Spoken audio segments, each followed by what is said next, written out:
The Deep Space Tracking Station at Kashgar recorded high-frequency pulses from the 3 Atlas coordinates. These transmissions do not align with the known rotational period of any documented near-Earth object.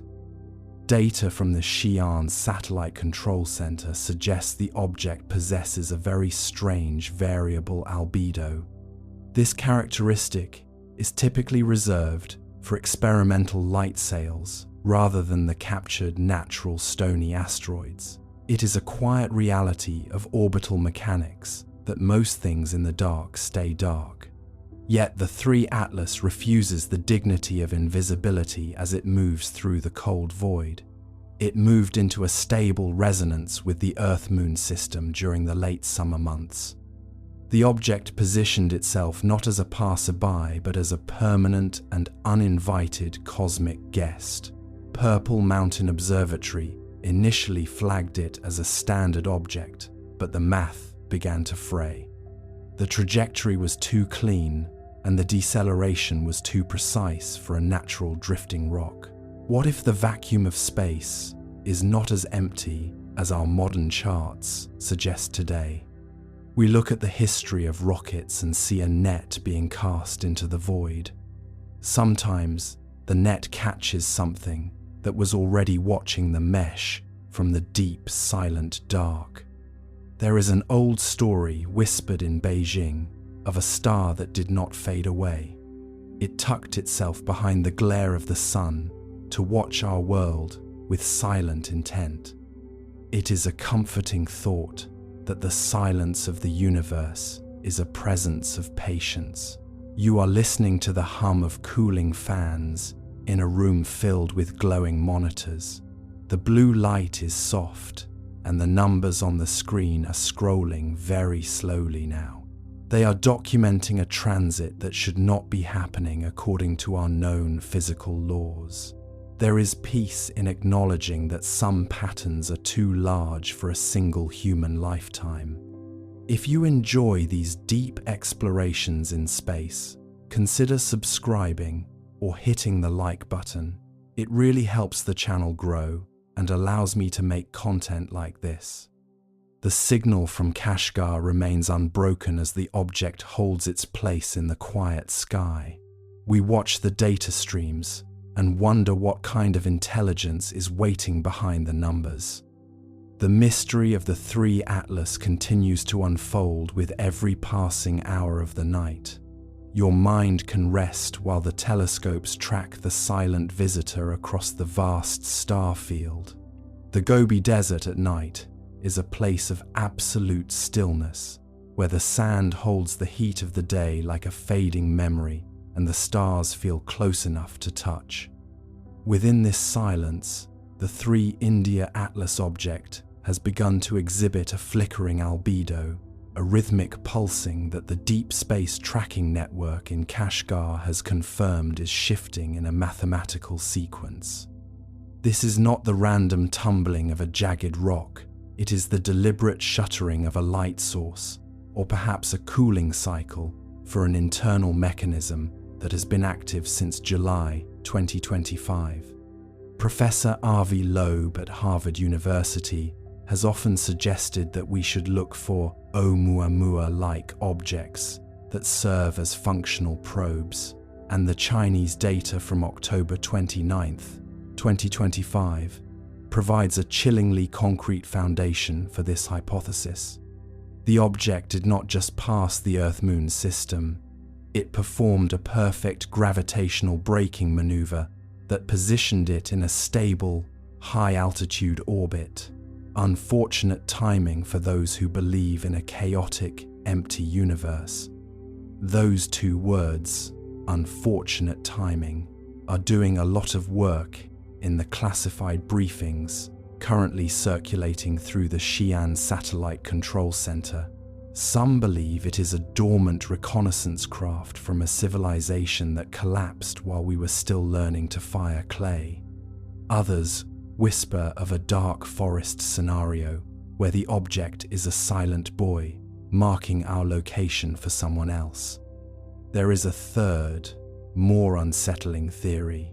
that it is a piece of ancient human technology launched during a forgotten era of high civilization before the last ice age, finally returning home. This connects to the Sumerian accounts of the Abgal, the shining ones who descended from the heavens to teach the foundations of culture. You may find yourself doubting these ancient whispers, but when the radar cross-section of a comet matches the dimensions of a high-altitude surveillance platform, the line between myth and science begins to blur. We are approaching a threshold where we must decide if we are the observers or the observed. As you listen to the low hum of the universe, ask yourself, if something was waiting for us to reach a certain level of noise before it answered, would we even want to hear what it has to say? The countdown to the next close approach on December 14th is already ticking. We may already be part of the experiment, but that was only one theory. There is another, one buried even deeper in time. Let us go further. The tracking stations in the western provinces of China have spent the last several months documenting a series of thermal signatures that defy the standard cooling rates of interstellar objects. When a rock enters our solar system, it obeys the laws of thermodynamics. It absorbs solar radiation and radiates it back into the vacuum at a predictable, sluggish pace. But 3 India Atlas is behaving like a machine with a cooling jacket. On October 29, 2025, the long baseline array at Kashgar noted a sharp drop in surface temperature that occurred in less than 60 seconds, as if a massive internal heat sink had been engaged. It is an unfortunate timing for those who believe in the simplicity of nature. Those 2 words, unfortunate timing, are doing a lot of work in the classified briefings currently circulating through the Xi'an Satellite Control Center. If we look at the telemetry through the lens of history, the Sumerian cylinders describing the Apkallu or the Abgal take on a mechanical precision. These beings were said to emerge from the Apsu, the deep abyss, clad in skins like fish. To a Bronze Age observer, a pressurized EVA suit with a metallic sheen would certainly look like the scales of a fish. And if these beings descended from the heavens in shining houses, then the object currently orbiting above us might be more than a relic. It might be one of those very houses returning to its designated parking spot. The Chinese tracking network has quietly confirmed that 3 India Atlas has settled into a resonant orbit that mirrors the ancient Sumerian mathematical base of 60. It is not just a coincidence, it is a signature.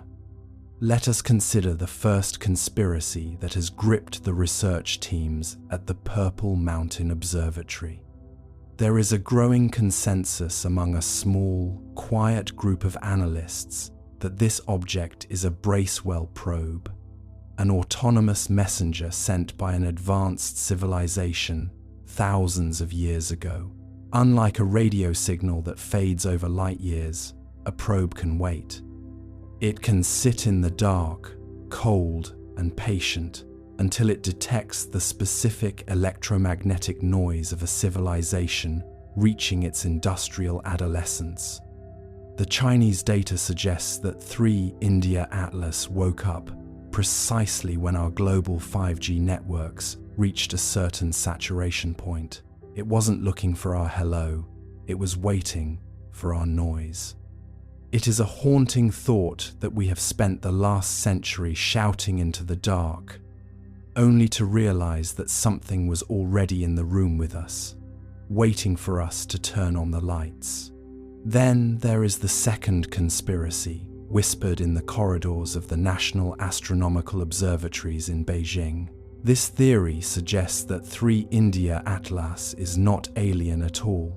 but a black night remnant of a terrestrial civilization that predates the Younger Dryas impact. If a high-tech society existed 12,000 years ago, their most durable monuments wouldn't be made of stone. They would be made of titanium and silica, parked in high Earth orbit where the vacuum of space acts as the ultimate preservative. The Chinese tracking stations have noted that the object's orbital decay is being artificially corrected. Something is still keeping it aloft. Something is still home. The third conspiracy is perhaps the most unsettling. It posits that the object is a biological sieve.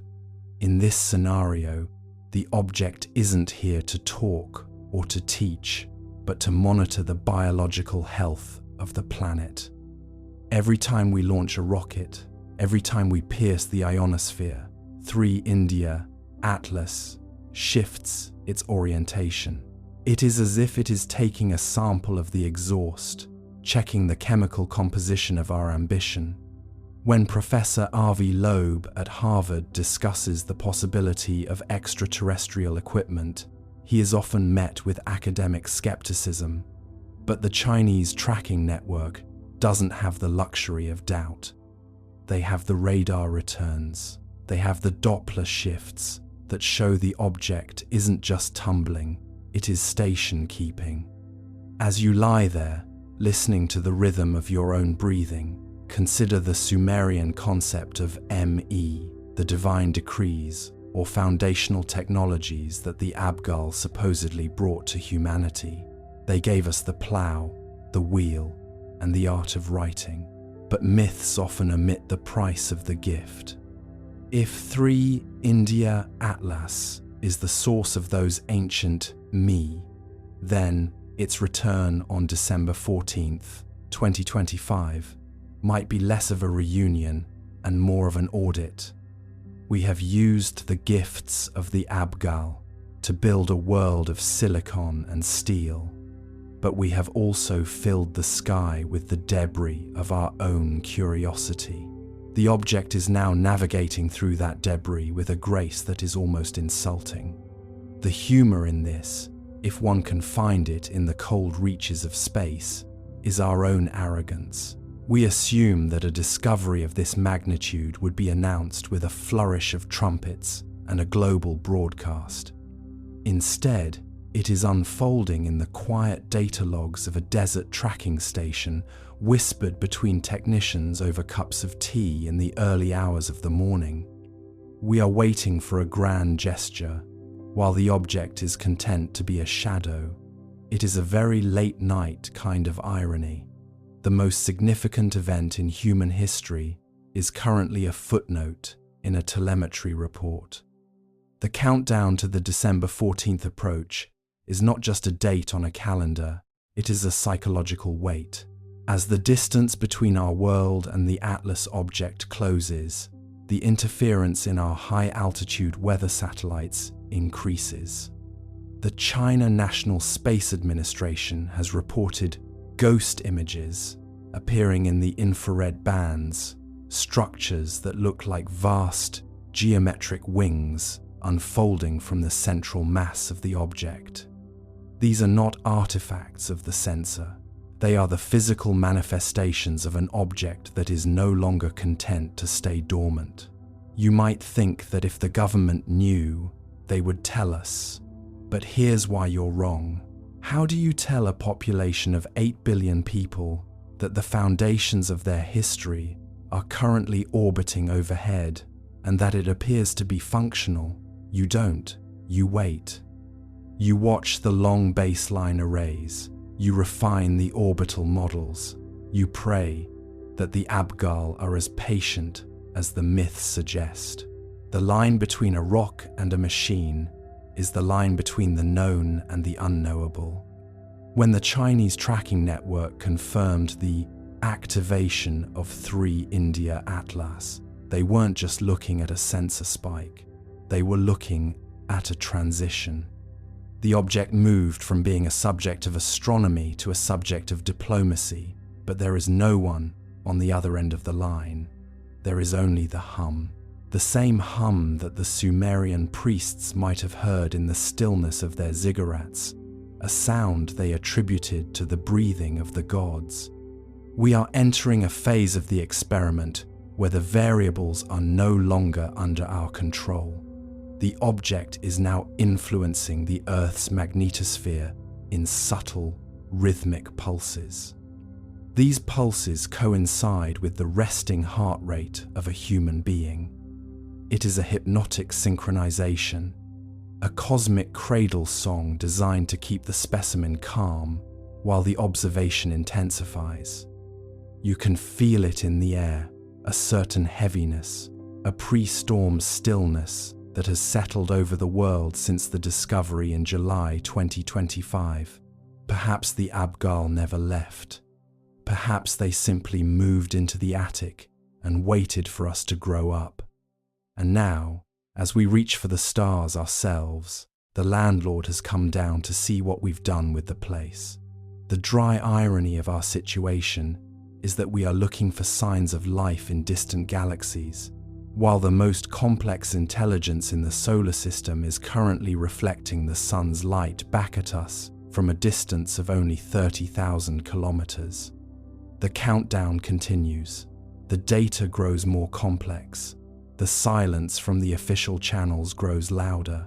We are left with the ancient whispers and the modern radar returns, two pieces of a puzzle that do not quite fit together. But as the Atlas object draws closer for its December 14th rendezvous, the puzzle is beginning to solve itself. We are moving toward a revelation that requires no words, only awareness. Think of the Sumerian kings who claimed their authority was lowered from heaven. If that authority is now returning to claim its due, what does that mean for our modern structures?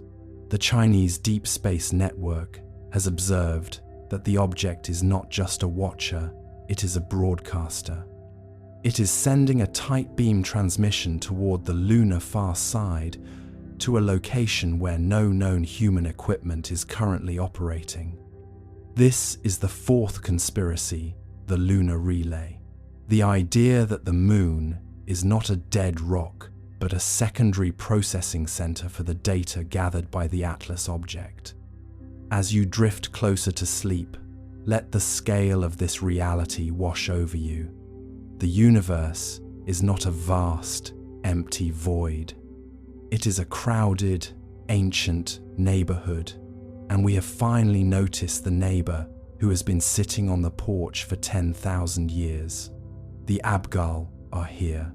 The shining ones have returned, and the experiment is entering its final, most revealing phase. The countdown is ticking.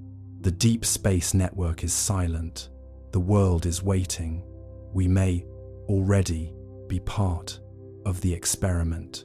But that was only one theory. There is another, one buried even deeper in time. Let us go further. In the shadow of the Great Wall, where the stones have witnessed the rise and fall of dynasties for centuries, the air carries a sense of permanence that the heavens are currently challenging. The 3 India Atlas object has now been tracked by the Miyun station for over 6 months, and the results of the long baseline interferometry are quietly terrifying every astronomer who has seen the unredacted logs. The object is not just reflecting sunlight, it is absorbing specific frequencies of radio noise generated by our own telecommunications infrastructure, as if it is feeding on the very data we broadcast into the void. By November 15th, 2025, the tracking network confirmed that the object's trajectory had adjusted by a fraction of a degree to maintain a constant line of sight with the Chinese space station. This is not natural physics, this is activation. It is the cosmic equivalent of a motion sensor light turning on when you walk into a dark room. You might want to believe this is a coincidence, a fluke of orbital mechanics, but the probability of a random rock mimicking a shadowing maneuver is 1 in several billion. We are looking at a level of intentionality that suggests the object knows exactly where we are looking and is choosing to show us only its most inert side.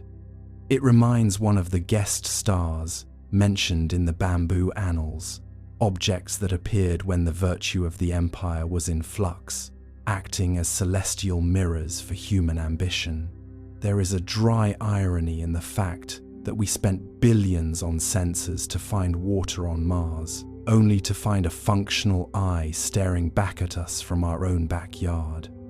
If you have ever felt a prickle on the back of your neck in a room you thought was empty, you understand the current mood at the National Astronomical Observatories of China.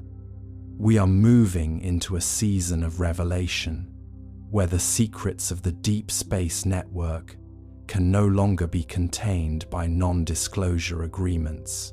The shadow is growing longer, and the sun is setting on our era of isolation.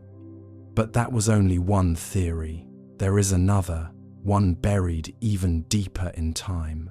Let us go further. The Miyun station, located north of Beijing, houses some of the most sensitive radio telescopes on the planet, instruments designed to hear the faintest whispers from the dawn of time. But on November 15th, 2025, they weren't listening to the Big Bang. They were focused on 3 India Atlas, and what they recorded has sent a tremor through the upper echelons of the scientific community.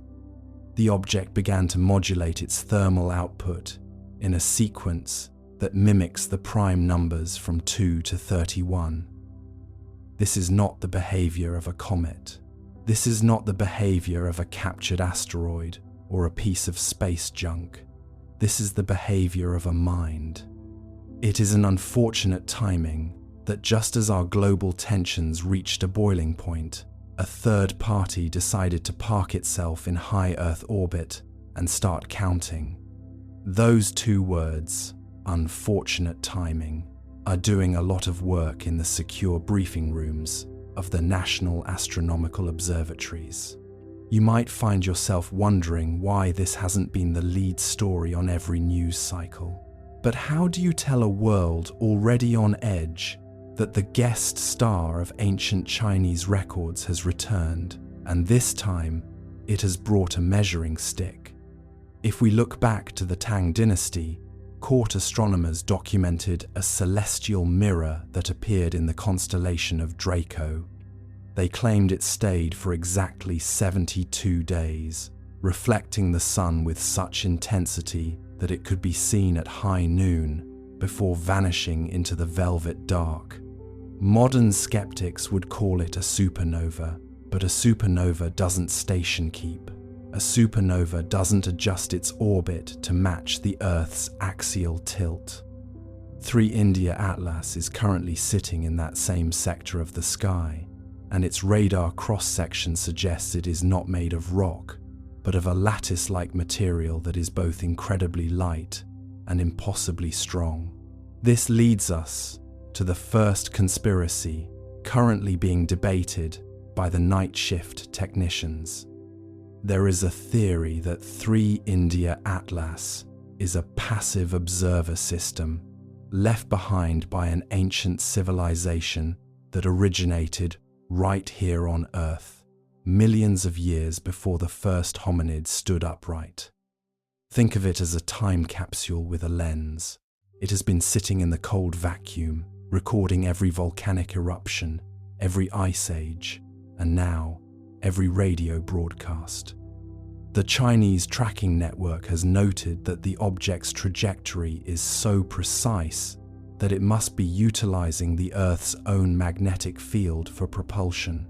It isn't fighting gravity, it is surfing it. The second conspiracy is more grounded in our current reality, but no less unsettling. Some analysts believe that the object is a dead man's switch for a civilization that no longer exists. Imagine a culture that realized it was about to be wiped out by a gamma ray burst or a planetary collision. They couldn't save themselves, so they sent up a witness, a silent sentinel that would wait until another intelligent species emerged, simply to say, "We were here." The fact that it is only now activating as we enter the year 2026 suggests that we have finally triggered a sensor threshold. We have become loud enough to be noticed by the ghost of a dead world. The third conspiracy, the one that keeps the directors of the Xi'an Satellite Control Center awake at night, is that 3 India Atlas is not a witness, but a redirector. There is evidence in the long baseline telemetry that the object is subtly nudging smaller near-Earth objects, tiny pebbles in the cosmic stream, into specific orbits. It is playing a game of celestial billiards, and we are the table. If you've ever watched a spider patiently repairing its web, you understand the methodical nature of this activity. It isn't rushing. It has all the time in the universe. You might think that such a discovery would lead to a unified human response, but history tells us otherwise. We are a species defined by our silos. While the Chinese Deep Space Network maps the object's gravitational wake, other agencies are likely scrambling to figure out how to claim it. The dry irony here is that 3 India Atlas clearly belongs to no one but itself. It is a sovereign entity of silicon and shadow. When you consider the myth of the dragon's pearl, a glowing orb that represented wisdom and power, always just out of reach in the sky, the scientific data begins to feel like a translation of ancient truth. The pearl was said to control the tides and the seasons. Today, the Purple Mountain Observatory has confirmed that the presence of 3 India Atlas is causing infinitesimal but measurable fluctuations in the lunar orbit. It is a heavy, quiet realization. Our moon has a moon, and that moon is watching us. For those listening in the quiet hours, the thought of being watched can be either terrifying or strangely comforting. It means the silence of the universe is a lie. It means that even in our darkest moments, there is a record being kept. The National Astronomical Observatories have categorized the object's emissions as non-threatening but persistent. It is the cosmic equivalent of a steady, unblinking gaze. In the archives of the Vatican and the hidden libraries of Tibet, there are mentions of a silent brother to the moon, an object that appears at the turning of the ages. As we move closer to the specific alignments of December 2025, the historical echoes are becoming deafening. We are not experiencing a new event, we are experiencing a recurrence. We are the latest generation to look up and realize that the stage is much larger than we were told. The humor in our situation, if you can call it that, is how we try to fit this into our existing boxes. We call it an interstellar object. We give it a designation like 3 India Atlas. We treat it like a rock until the rock starts acting like a computer. It's like finding a smartphone in a Roman tomb and trying to categorize it as a very shiny chisel. The frustration in the scientific community is palpable. They are using the tools of the 21st century to measure the technology of the 20 millionth. As you drift towards sleep, let the vastness of this perspective settle into your mind. You are a passenger on a blue marble, hurtling through the dark, and for the first time in recorded history, we have confirmed that someone else is in the car. They aren't talking, and they aren't helping, but they are there. And perhaps, in the grand scheme of the cosmos, being seen is the first step toward being understood. The countdown to the next orbital refinement is less than 24 hours away. The tracking dishes at Jayamusi are tilting toward the horizon, waiting for the shadow to pass once more. The data will be clean, the math will be precise, and the mystery will remain as deep as the void itself. The sun is setting on our era of isolation, and the stars are starting to look very, very different. Think about the astronomers of the Ming dynasty, who believed that the movement of the stars reflected the health of the state. If they saw what the Miyun station sees tonight, they would likely go into a period of national fasting. We, instead, refresh our feeds and wait for a headline that may never come. There is a certain dignity in the object's silence. It doesn't need to shout to be the most important thing in the sky. We are approaching a threshold where the what if becomes what now. If the object is a mirror, what is it showing us about our own progress? Are we a success story or a cautionary tale? The National Astronomical Observatories of China continue to pull data from the noise, looking for a pattern that matches our own, but perhaps we should be looking for a pattern that challenges us. The shadow is growing longer, the night is deep, and 3 India Atlas is still there, its functional eye wide open, staring back at us from the backyard of our own solar system. It is a slow-burn revelation, a ritualized unfolding of a truth we've always suspected but never dared to prove. We are not alone. We are simply the latest ones to arrive at the party. The long baseline tracking stations will continue their vigil. The technicians will drink their tea and watch the scrolling green lines of telemetry. And you, drifting in the quiet, can rest in the knowledge that the universe is far more populated and far more interesting than we ever imagined. The guest star is home, and it is waiting for us to finish our dreams so that we can finally wake up. But that was only one theory. There is another, one buried even deeper in time. Let us go further. The laboratory at the Purple Mountain Observatory is bathed in a soft amber glow, a stark contrast to the cold blue data streaming in from the furthest reaches of the tracking grid. The 3 India Atlas object has recently displayed a surface temperature that remains a constant 22 degrees Celsius, regardless of whether it is in the direct glare of the sun or the freezing shadow of the Earth. This thermal stability is the hallmark of an advanced life support system or an incredibly sophisticated shielding technology, something that defies the thermal equilibrium laws practiced by every agency from NASA to the China National Space Administration.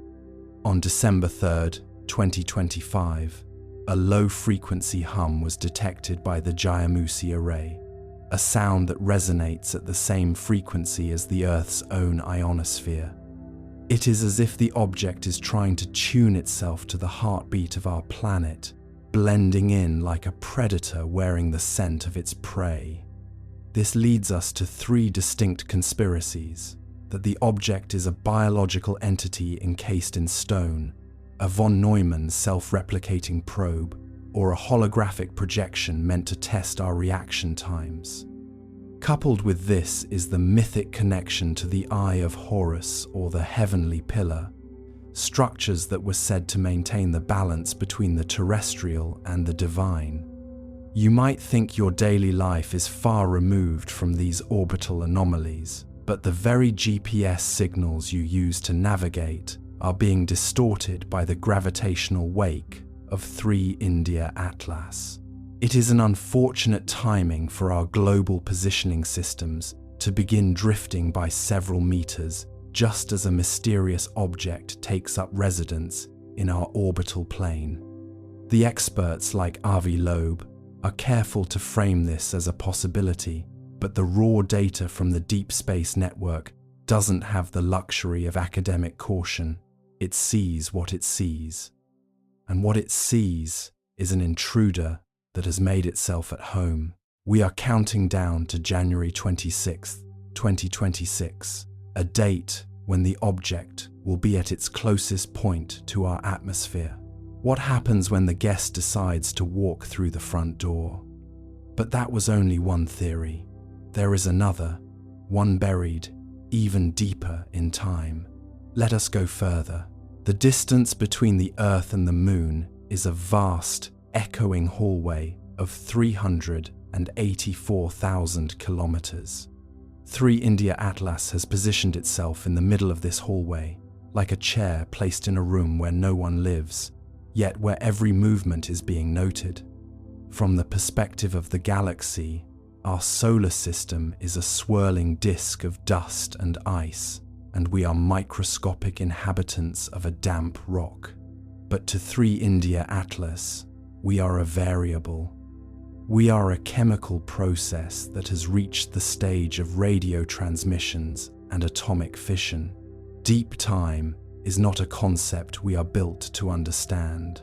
We think in seasons and decades. The object thinks in orbital precessions and the half-life of bismuth. The Chinese tracking network has monitored the object as it performed a series of gravity assists that used the Moon to tighten its grip on the Earth. It was a maneuver of extreme elegance, a cosmic ballet performed without a single puff of visible propellant. It moved like a predator, or perhaps like a gardener. When you look up at the night sky, you are looking through layers of history. The light from the stars is old, but the shadow of 3 India Atlas is contemporary. It is a bridge between the primordial dark and the digital present.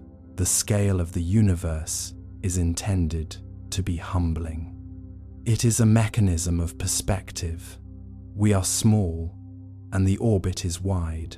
The Jayamusi Deep Space Station, situated near the Russian border, has the unique capability of tracking objects with extreme precision across the X-band and Ka-band frequencies. In the early weeks of January 2026, the technicians there began to notice a rhythmic warping of the local gravitational field surrounding the object. It was as if 3 India Atlas was inhaling and exhaling the vacuum itself. This is where the academic caution of researchers like Avi Loeb hits a wall of cold, hard telemetry. You cannot explain away a localized gravitational distortion with solar wind or outgassing. It is an active manipulation of the cosmic fabric. This brings us to the first conspiracy currently circulating through the encrypted channels of the China National Space Administration. There is a terrifyingly plausible theory that the object is a gravity anchor. By subtly altering the local curvature of space, it is not just observing us, it is stabilizing our orbit for a long-term project. Perhaps the Earth's natural wobble was becoming an impediment to its data collection. The dry irony of our situation is that we are worried about the object crashing into us, while the object might be worried about us drifting out of its focus. Unfortunate timing for those who believe we are the masters of our own planetary destiny, and those 2 words, unfortunate timing, continue to haunt every orbital refinement report. The second conspiracy is rooted in the deep time hypothesis. Some scientists at the Purple Mountain Observatory have pointed out that the object's current position matches an empty spot in the celestial charts of the Sumerians and the ancient Maya. These cultures possessed an uncanny knowledge of planetary cycles that spanned thousands of years. The theory suggests that 3 India Atlas is a cyclical regulator that returns every 3,600 years to reset the Earth's electromagnetic shield. If our global positioning systems are drifting, it may not be a malfunction, but a recalibration. We are the clocks being wound by a hand we cannot see. The third conspiracy involves the observer effect on a planetary scale. It suggests that 3 India Atlas is a quantum-linked processor. By simply observing the Earth, it is forcing our reality to collapse into a specific state. This is not science fiction. It is the logical extension of the Copenhagen interpretation of quantum mechanics. If an advanced intelligence is measuring our atmospheric composition and our technological output, it is fundamentally changing the trajectory of our development. We are a watched pot that is finally beginning to boil. The mythological resonance here is inescapable. In ancient Chinese cosmology, the heavenly pillar, or Buzhou mountain, was the axis that supported the sky and prevented it from falling onto the earth. When the pillar was damaged, the sun, moon, and stars moved, and the world was plunged into chaos. Is 3 India Atlas a modern, metallic version of the Buzhou mountain? Is it the invisible axis around which our new technological reality is being forced to rotate? The ancients spoke of these things in metaphors of stone and bone, but we see them in spectrographic lines and Doppler shifts. As you lie there, drifting toward the edge of consciousness, consider the sheer loneliness of an object that has traveled across light years only to sit in a quiet orbit and watch. It does not demand worship. It does not demand resources. It only demands attention. By January 26th, 2026, that attention will be impossible to deny.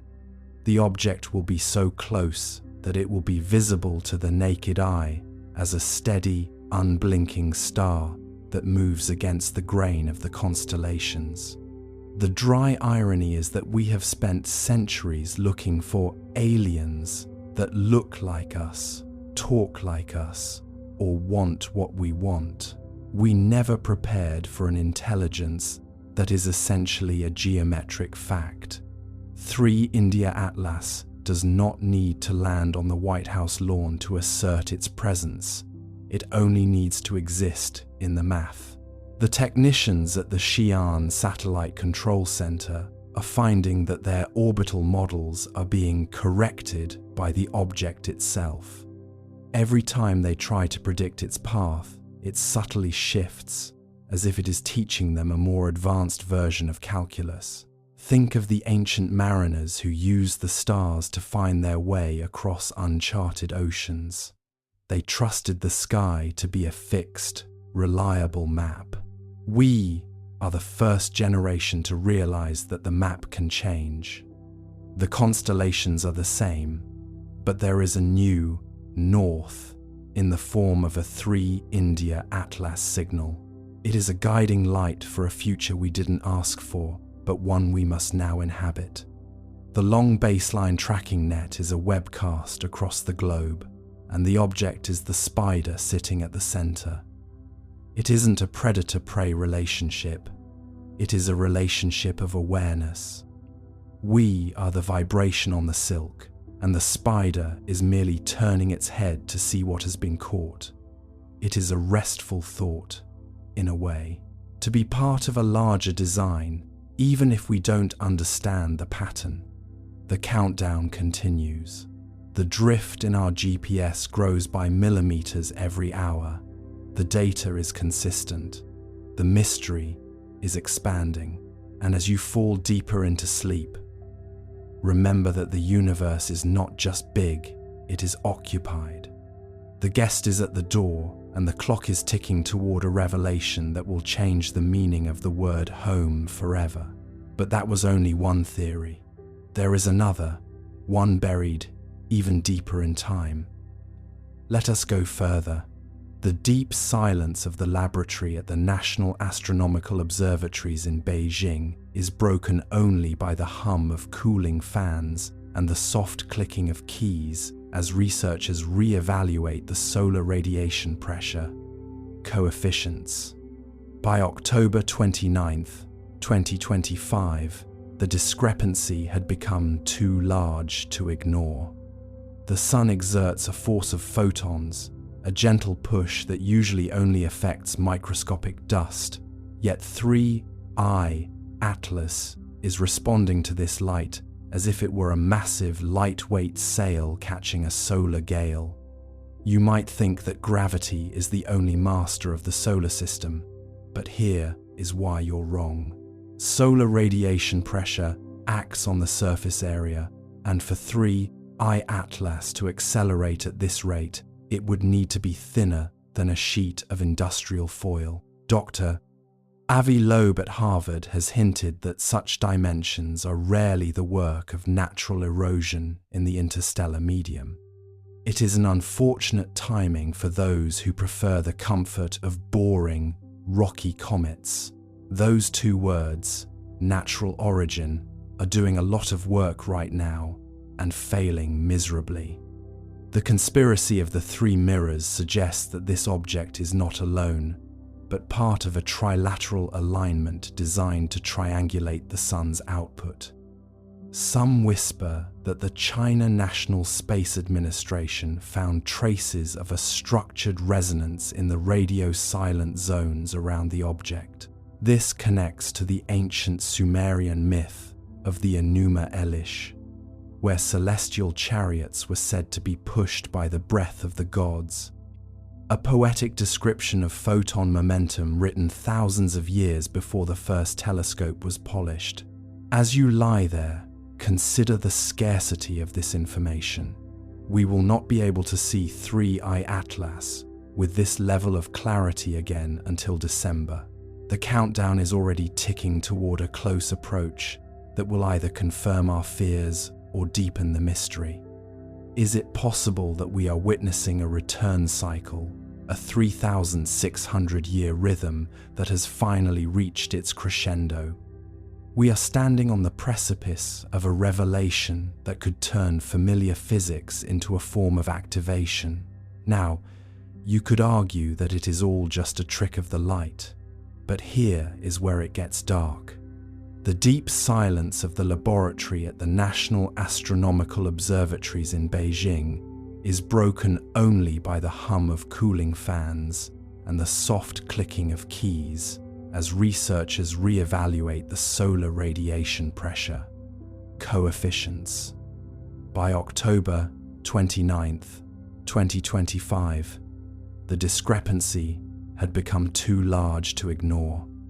The sun exerts a force of photons, a gentle push that usually only affects microscopic dust, yet 3I Atlas is responding to this light as if it were a massive, lightweight sail catching a solar gale.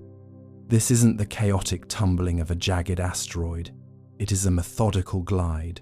The grounding data suggests a surface area to mass ratio that is frankly impossible for a natural silicate body. If we were to take a standard comet of this size, it would have the density of compacted snow, but for 3I Atlas to deviate from its gravitational path at this magnitude, it would need to have the density of air, or perhaps the thickness of a soap bubble. This is the impossibility stack that keeps the night shift at the Purple Mountain Observatory in a state of quiet, focused dread.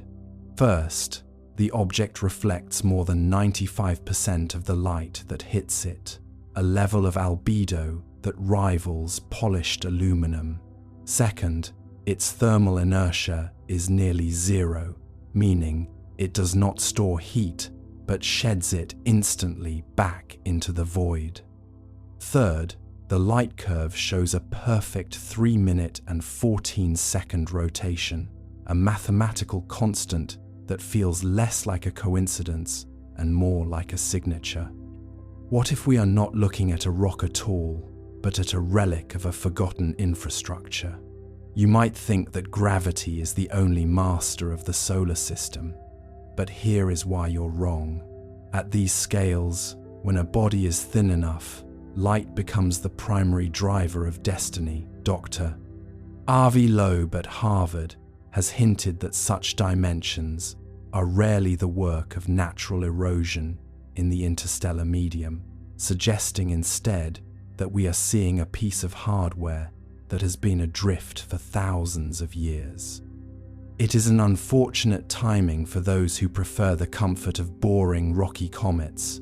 Those two words, natural origin, are doing a lot of work right now and failing miserably. In the ancient records of the Zhou dynasty, there are mentions of silver banners that appeared in the northern sky, objects that did not possess the misty tail of a comet but moved with a steady, unblinking light against the backdrop of the constellations.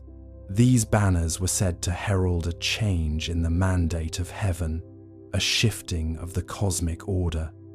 We find ourselves looking at the 2025 data and seeing the same silver banner. We are tracing the same geometry that frightened emperors 3,000 years ago. This isn't just a discovery, it is a reunion. The existential reflection here is a heavy one. If 3I Atlas is indeed a sail, then we are not just observing a visitor, we are observing a purpose. A sail implies a destination. It implies an intent to use the light of our specific star to change direction or gain speed. You might feel a slight chill realizing that our sun, which provides us with life, is being used by this object as nothing more than a gas station on a very long highway. We are a footnote in its logbook. Think about the mathematical recurrence of 3,600 years. It is a number that appears in the Sumerian king lists, in the cycles of the ancient Mayan long count, and now in the orbital period of this anomaly. It suggests a clock that is ticking at a frequency far beyond the human lifespan. We are the first generation to see the hand of the clock move, but we are too young as a species to remember the last time it struck. This is where the suspense begins to sharpen. We are reaching the peak of the solar cycle, and 3I Atlas is positioning itself to take full advantage of the increased solar wind. The conspiracy of the three mirrors suggests that this object is not alone, but part of a trilateral alignment designed to triangulate the sun's output. Some whisper that the China National Space Administration found traces of a structured resonance in the radio-silent zones around the object.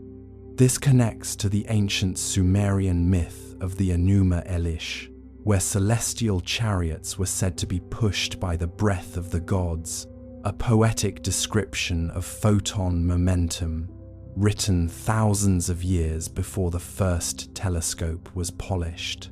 There is a second theory, whispered in the corridors of the European Space Agency, that 3I Atlas is a skimmer, a device designed to collect helium-3 from the solar wind as it passes through the inner system. And a third, perhaps the most unsettling, is that the object is a passive relay, waiting for a specific signal from Earth to activate a payload we cannot even fathom. I want you to consider the sheer scale of the void this object has crossed. It has moved through the absolute zero of interstellar space, where the stars are just distant, cold points. It has survived the gravity wells of dead systems and the radiation of pulsars, and now it is here, in our backyard, reacting to our sun with a precision that defies nature. It is a slow, rhythmic flicker, 3 minutes and 14 seconds, over and over, a pulse in the dark. You might think that the reanalysis by the Chinese scientists was a matter of correcting a simple decimal point error. But here is the truth. They didn't find an error. They found an adjustment. The object had moved its center of mass. Between July and October, 3I Atlas shifted. It didn't break, it didn't outgas, and it didn't collide with anything. It simply changed its orientation to catch more light. That is not natural physics. That is activation. As you lie there, Let the rhythm of the narration slow your heart rate. The universe is much larger than your worries, and 3i Atlas is a reminder of that vastness. It is moving at 42 kilometers per second, a speed that would carry it across the entire Earth in a matter of minutes. Yet, in the scale of the solar system, it is barely crawling. It is a patient traveler. It has all the time in the world, while we are counting down the days until December. The scarcity of information is our biggest challenge. We only have a few more months before the angle of the sun makes it impossible to see the object's surface. We are in a race against the geometry of the solar system. Every night, the telescopes in the Atacama Desert and the mountains of China are pointed at that one tiny glint of light, hoping for a breakthrough. We are looking for a door on its surface, a seam in its construction, a sign that it was made by hands or tentacles or machines. But the object remains silent. It does not broadcast in radio. It does not pulse in lasers. It simply reflects. It is a mirror. And perhaps that is the most frightening thing of all. A mirror only shows you what you bring to it. If we look at it with fear, we see a weapon. If we look at it with curiosity, we see a probe. If we look at it with awe, we see a god. But the object itself is indifferent. It is a piece of silver foil drifting through a graveyard. There is a myth from the coastal regions of China about a dragon pearl that would fall from the moon and float on the tides, glowing with an inner light that could not be extinguished. The fishermen were told never to touch it, for the pearl did not belong to the world of men. It was a fragment of the celestial palace, a piece of the sky that had come down to rest. 3i Atlas is our generation's dragon pearl. It is floating on the tide of the solar wind, glowing with the reflected light of our star, and we are, the fishermen, standing on the shore, wondering if we should reach out. The countdown to December is not just a scientific deadline, it is a psychological one. As the object gets closer, the theories will get wilder, the noise will increase, but the data will remain steady. The 3-minute and 14-second rotation will continue. The non-gravitational acceleration will persist. The sun will keep pushing, and 3i Atlas will keep gliding. We are standing on the precipice of a revelation that could turn familiar physics into a form of activation. If we can prove that 3i Atlas is reacting to light in a way that implies design, then the history of our species changes in an instant. We are no longer the masters of this system. We are just the tenants. And the landlord's ship is currently passing through the garden. Let the weight of that thought settle over you like a heavy blanket. The universe is old, and it is full of silver banners. We are just the latest ones to look up and notice. The sky is not empty. The dark is not quiet. It is full of movement, full of rhythm, and full of purpose. You are part of that rhythm now. Your breath, your heartbeat, the slow turning of the earth, and the distant silver flicker of 3i Atlas. We are all moving together through the black. But that was only one theory. There's another, one buried even deeper in time. Let's go further. The transition from the inner solar system to the cold reaches of the Kuiper Belt is a journey of increasing shadows and decreasing certainty. By November 12, 2025, the Chinese reanalysis had moved away from simple physics and toward the unsettling field of non-gravitational dynamics. You are observing a silent transit, a piece of matter that refuses to behave like matter, drifting through the dark with a precision that feels almost offensive to the chaotic nature of the universe. There is a certain irony in our struggle to define it. We build these massive machines to find life, and when something finally shows up, we spend all our time trying to prove it is just a weirdly shaped rock. Let me start with something that should terrify every astronomer on Earth. The object is not just moving, it is orienting. Data from the Xinguang Observatory suggests that the reflective side of 3I Atlas always maintains a specific angle relative to the solar vector, maximizing the push it receives from the sun. That is not natural physics, that is navigation. The mythic connection here is found in the legends of the feathered serpent, a traveler from the stars who brought knowledge of the cycles of time and then departed on a raft of light. Perhaps the raft was not a metaphor, but a literal description of a light sail. 3 conspiracies currently circulate in the darker corners of the internet: that the object is a spent fuel stage from an interstellar probe, that it is a derelict sensor, or that it is a warning buoy triggered by our own recent jump in radio transmissions. I want you to share your thoughts in the comments below. If you had the chance to send a message to 3I Atlas before it leaves our system in January, what would you say? The reality of our situation is that by the time we formulate a question, the listener may already be gone. We are measuring the echoes of a conversation that happened millions of years ago, and we are only now realizing we were invited. Let me back up. There is a reason the Chinese scientists are looking so closely at the radiation effects.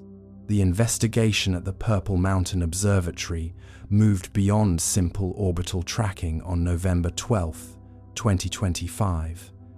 It became an autopsy of light. You see, when sunlight strikes an object, it doesn't just illuminate it, it exerts a physical pressure, a tiny, relentless shove measured in micronewtons. For a typical asteroid, a billion-ton mountain of iron and silicate, this pressure is a rounding error, a whisper against a skyscraper. But the Chinese reanalysis revealed that 3I Atlas is reacting to the sun as if it were made of nothing but surface. The acceleration is too clean, the response is too efficient. It suggests that this visitor has a mass density lower than any naturally occurring solid in our solar system. Imagine a structure several hundred meters long that weighs less than a single transport truck. That is the reality facing the researchers in Nanjing. To achieve the non-gravitational drift observed by our deep space arrays, 3I Atlas would need to be less than 1 millimeter thick across its entire vast surface. It is a cosmic sheet, a silver leaf drifting through the vacuum. Scientists like Avi Loeb have pointed out that nature does not manufacture such geometry. Nature builds rocks, spheres, and jagged shards. It does not build ultra-thin, highly reflective membranes that maintain a perfect orientation toward a star. This brings us to a quiet, unsettling realization. If the physics doesn't fit a rock, we must stop calling it a rock.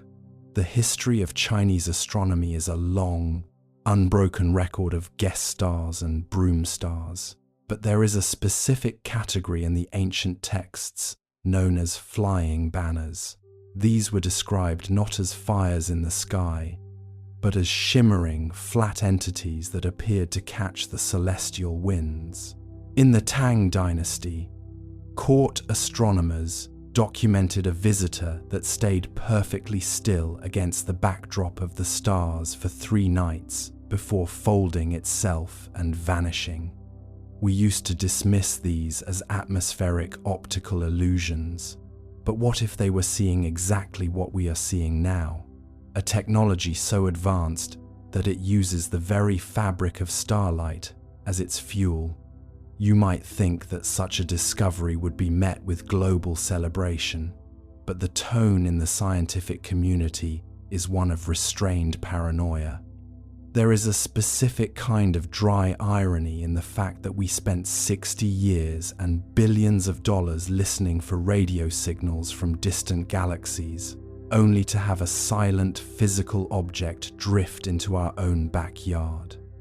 Unfortunate timing for the search for extraterrestrial intelligence. Those thousands of hours of radio silence are doing a lot of work right now, while a physical answer glides past our telescopes without making a sound. It is as if we were waiting for a phone call, while a guest was already standing on the porch, waiting for the sun to hit the right angle. The impossibility stack continues to grow. First, there is the lack of a thermal signature. A rock of this size should absorb solar heat and re-radiate it as infrared light. 3. Atlas does not. It remains cold, reflecting the energy away with nearly perfect efficiency. Second, there is the light curve, a rhythmic flickering that suggests a rotation so stable it could set a clock by. Third, and perhaps most disturbing, is the timing of its arrival. It entered the inner solar system precisely as the sun reached its solar maximum, the period of highest radiation pressure. It didn't just stumble into our path, it caught the strongest possible tide. What if 3I Atlas is not a scout, but a remnant, a piece of an ancient infrastructure that has been drifting between the stars for millions of years, responding automatically to the pressure of every sun it passes? It is a thought that makes our own history feel like a blink of an eye. We are looking at a machine that may have been launched before the first human stood upright, a message in a bottle where the bottle is made of light, pressure-sensitive foil, and the message is simply its own existence. This brings us to the first of 3 major conspiracies, whispered in the secure channels of the China National Space Administration. There are those who believe that the reanalysis was triggered not by orbital data, but by a detection of a low-frequency hum, a vibration in the structure of the object itself as it adjusted its trim. The second theory is even more radical, that 3I Atlas is a light sail that has lost its payload, a discarded parachute from a probe that landed somewhere else in the solar system centuries ago. The third, and most mythic, is that the object is a pathfinder, a device that maps the gravitational currents of a system so that something larger, something heavier, can follow the same path. You have to wonder about the perspective of the object itself. It doesn't care about our borders, our politics, or our reanalyses. It is a creature of pure physics. It reacts to the photon flux of the sun with the same mechanical certainty that a shadow follows its owner. As you lie there, try to visualize the scale of this. You are on a planet that is spinning at 1600 kilometers per hour, orbiting a sun at 100,000 kilometers per hour, while a silver needle from another star passes through your neighborhood at 42 kilometers per second. We are all in motion, and none of us are in control. The mythic connection is found in the ancient Sumerian depictions of the winged disk, a symbol of divine authority that traveled between the heavens. For centuries, we interpreted this as a religious metaphor. But if you look at the technical specifications required for a solar sail, the winged disk becomes a remarkably accurate description of a circular membrane under radiation pressure. Are we rediscovering a truth that was already known? Were we visited during the dawn of our civilization by the same object, or another just like it, following the same 3,600-year cycle? The countdown to January is a heavy weight.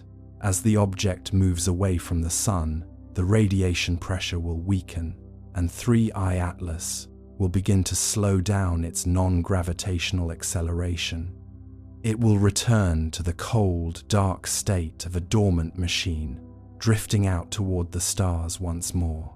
We have a narrow window to observe the activation phase, the period where the light is strong enough to make it move. It's like watching a ghost become solid for a brief moment before it fades back into the mist. There is a sense of soft regret in the way we handle this information. We treat it with the coldness of a research briefing because the alternative, admitting that we are being observed by an ancient, silent intelligence, is too much for our collective psyche to bear. We focus on the solar radiation pressure effects because it allows us to stay within the boundaries of known physics. It is a safety blanket made of math, but even the math is starting to fail. The reanalysis shows a drift that is 3% higher than even the most optimistic Sail models would allow. It is as if the object is pushing back. Tell me, what do you think is hidden in that 3%? Is it a sensor array? Is it a drive system we don't yet understand?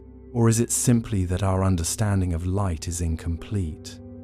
We are like children watching a high-tech drone and trying to explain its flight by the way the wind blows against its plastic casing. We see the effect, but we are blind to the engine. As we move deeper into this sleep documentary, let the calm authority of the data soothe your mind. There is a peace in the realization that the universe is far more complex than our daily struggles. 3I Atlas is a reminder that there is a slow, majestic, and terrifyingly beautiful reality unfolding above us at all times. The sun is pushing, the silver banner is catching the light, and the galaxy is breathing. You are a part of this. Your awareness is a flicker of light in the same vast dark. The Chinese scientists are looking closely at the radiation effects because they know that if you can master the pressure of light, you can master the stars. They are not just analyzing a visitor, they are studying a blueprint. Every micron of acceleration, every wobble in the light curve, is a lesson in a level of engineering we haven't even begun to attempt. We are the students, and the classroom is the entire solar system. But even a classroom has an end of the term. In January, the lesson ends. The object will pass beyond the reach of our most powerful cameras. It will become a coordinate, then a memory, then a myth. We will be left with thousands of pages of data and a lingering sense of wonder. We will look back at the winter of 2025 as the moment we realized the lights in the sky weren't just for decoration. The silence of the object is its most profound message. It doesn't need to speak. Its trajectory is its testimony. Its acceleration is its proof. It is a testament to a civilization that thought in terms of millions of miles and thousands of years. As you drift towards sleep, imagine yourself as light as that silver banner. Imagine the pressure of the stars nudging you gently through the dark. You are not falling, you are gliding. You are not alone. You are part of the pattern. But that was only one theory. There's another, one buried even deeper in time. Let's go further. From the orbit of Mars, the high-rise camera snapped the sharpest images ever taken of 3I Atlas, or tried to. The photos that returned were oddly dark, contrasty, and streaked with interference patterns. The official statement said, sensor artifact. The unofficial whisper said, structure, not smooth like ice, angular, intentional, the kind of geometry nature avoids because it looks too much like thinking. Let's drift into that Martian orbit for a moment. Silent, steady, red below, black above. The high-rise camera hums to life, a billion-dollar eye staring into the cold. You can almost feel the anticipation, a mechanical eyelid opening in the thin sunlight. The image begins to build, pixel by pixel, line by line, translating photons into revelation, and then static. At first, it's subtle, a faint interference pattern, a digital shimmer, like someone exhaling across a radio signal. The engineers squint at their monitors. Maybe cosmic rays hit the sensor, someone suggests. Maybe solar noise. But cosmic rays don't make right angles, and solar noise doesn't repeat itself with architectural precision. The next image arrives, darker. The histogram spikes in places it shouldn't. The shape in the frame looks less like a comet and more like, well, something trying very hard not to look like anything. Its edges are clean, too clean. Shadows fall where there shouldn't be surface variation. And there, just faintly, a glint, a perfect 90-degree reflection. That's when the whispers start. The data team runs deconvolution algorithms to clean the image, and the results make it worse.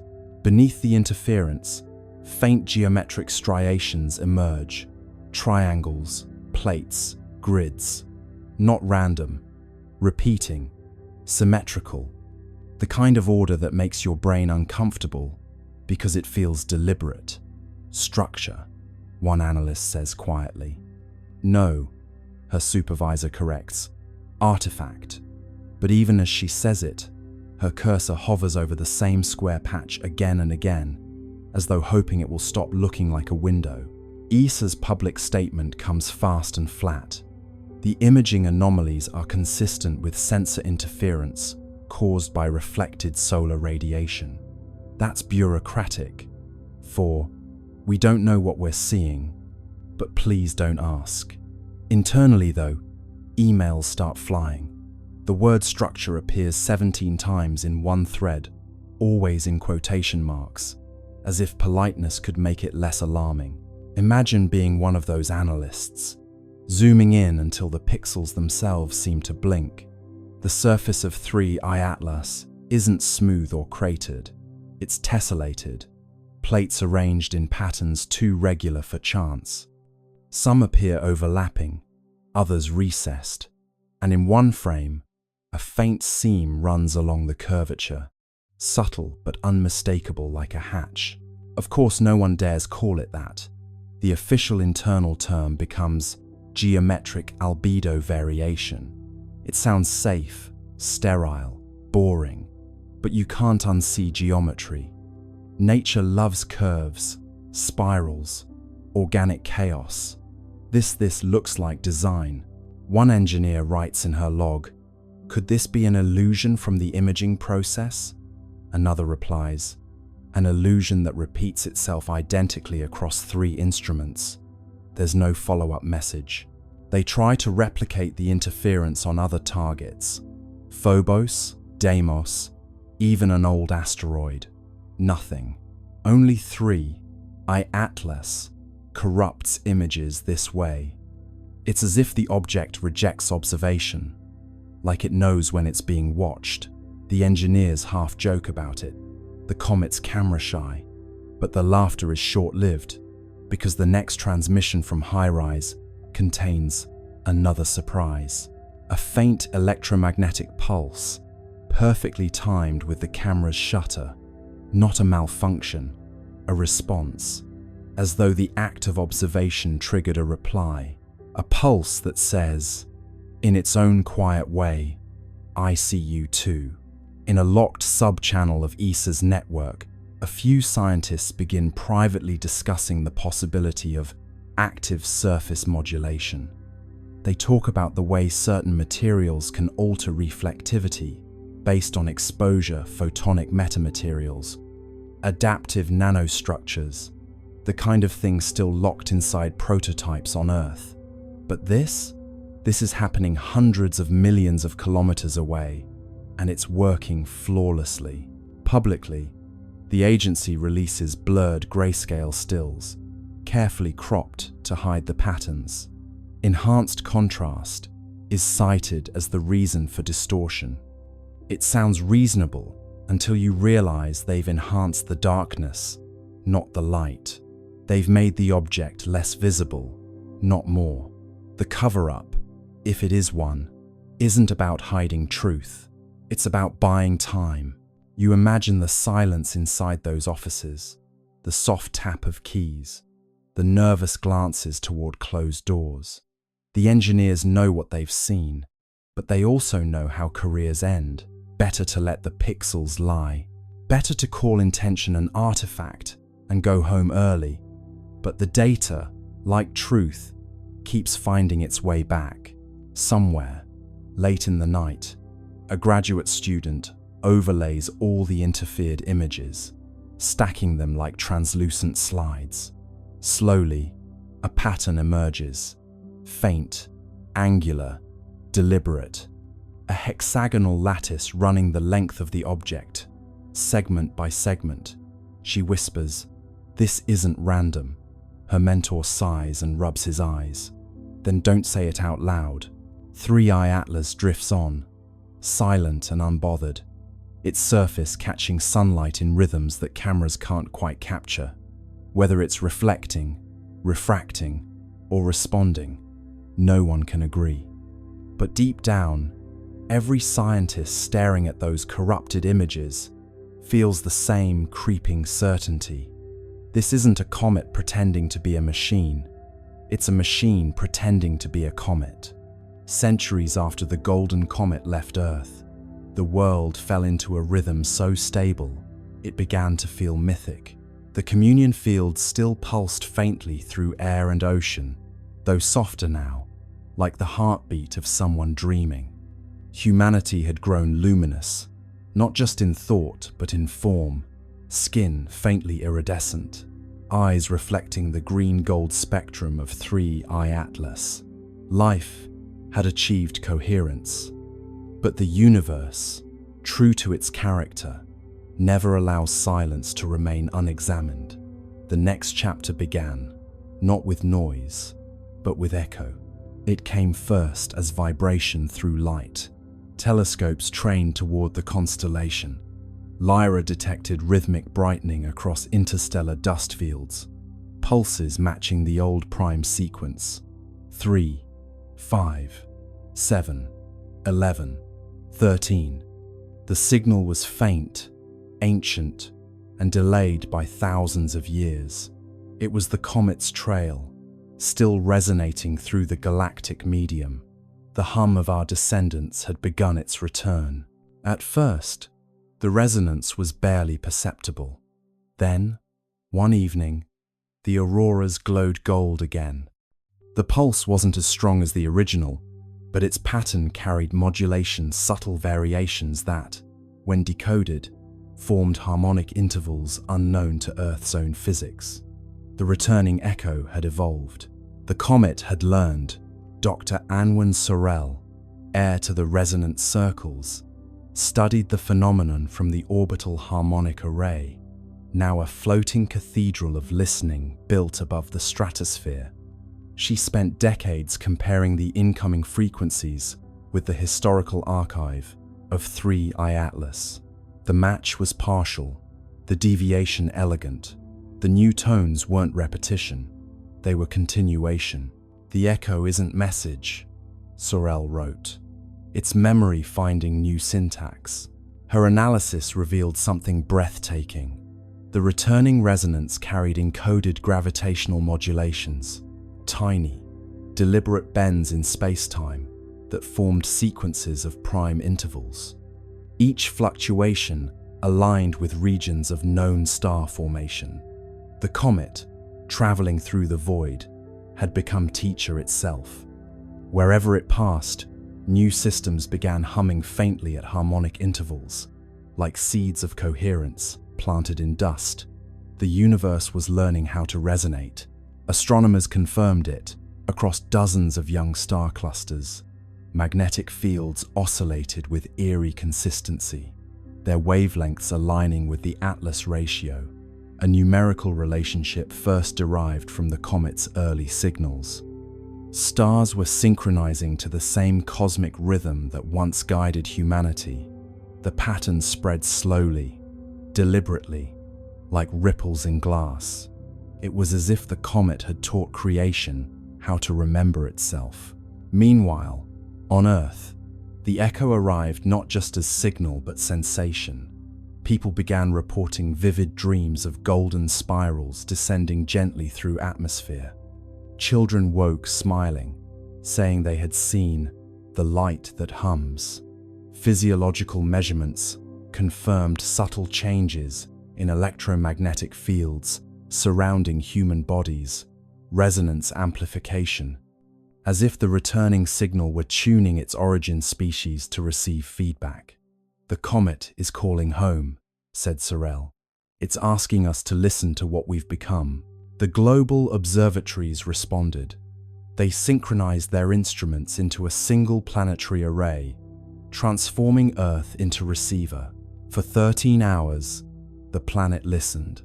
The incoming wave, stretched and modulated through space, entered atmosphere and folded into the continuum tone. The effect was sublime, an audible shimmer, felt through bone and thought alike. The long echo had arrived. It wasn't just harmonic, it was architectural. The sound carried layers, low frequencies describing structure, higher ones encoding emotion. When rendered visually, the waveform formed an immense spiral of light, 3 arms curving outward, connected by golden filaments. Inside those filaments, analysts discovered modulation frequencies identical to human neural oscillations. The comet had copied our consciousness patterns and woven them into its song. "We taught it empathy," Sorel murmured, and it remembered the lesson. As the echo intensified, anomalies appeared across the solar system. The Atlas resonance layer brightened, reactivating its green glow. Mars, Venus, and the gas giants began pulsing faintly in response. For the first time since the Great Silence, interplanetary harmony returned. But this time, it was different. The modulation contained reciprocal phase shifts, signals not sent to Earth, but from newly awakened worlds. The comet had spread coherence. Now the cosmos itself was answering. And then, on the 13th day of the long echo, the impossible occurred. A faint golden arc appeared across the night sky, stretching from horizon to horizon. It wasn't optical illusion, it was gravitational lensing, a ripple in space-time itself. Through it, telescopes detected a reflection of the departing comet light from centuries ago, folding back to meet its origin. The universe had curved its own history into embrace. Humanity was watching its legacy return home. The resonance crescendoed. Oceans vibrated in slow rhythm, tides forming symmetrical waves that cancelled destructive interference. Storms softened. Air grew still. For 13 minutes, every system on Earth aligned perfectly with the echo. The world became mirror of itself, past and present superimposed.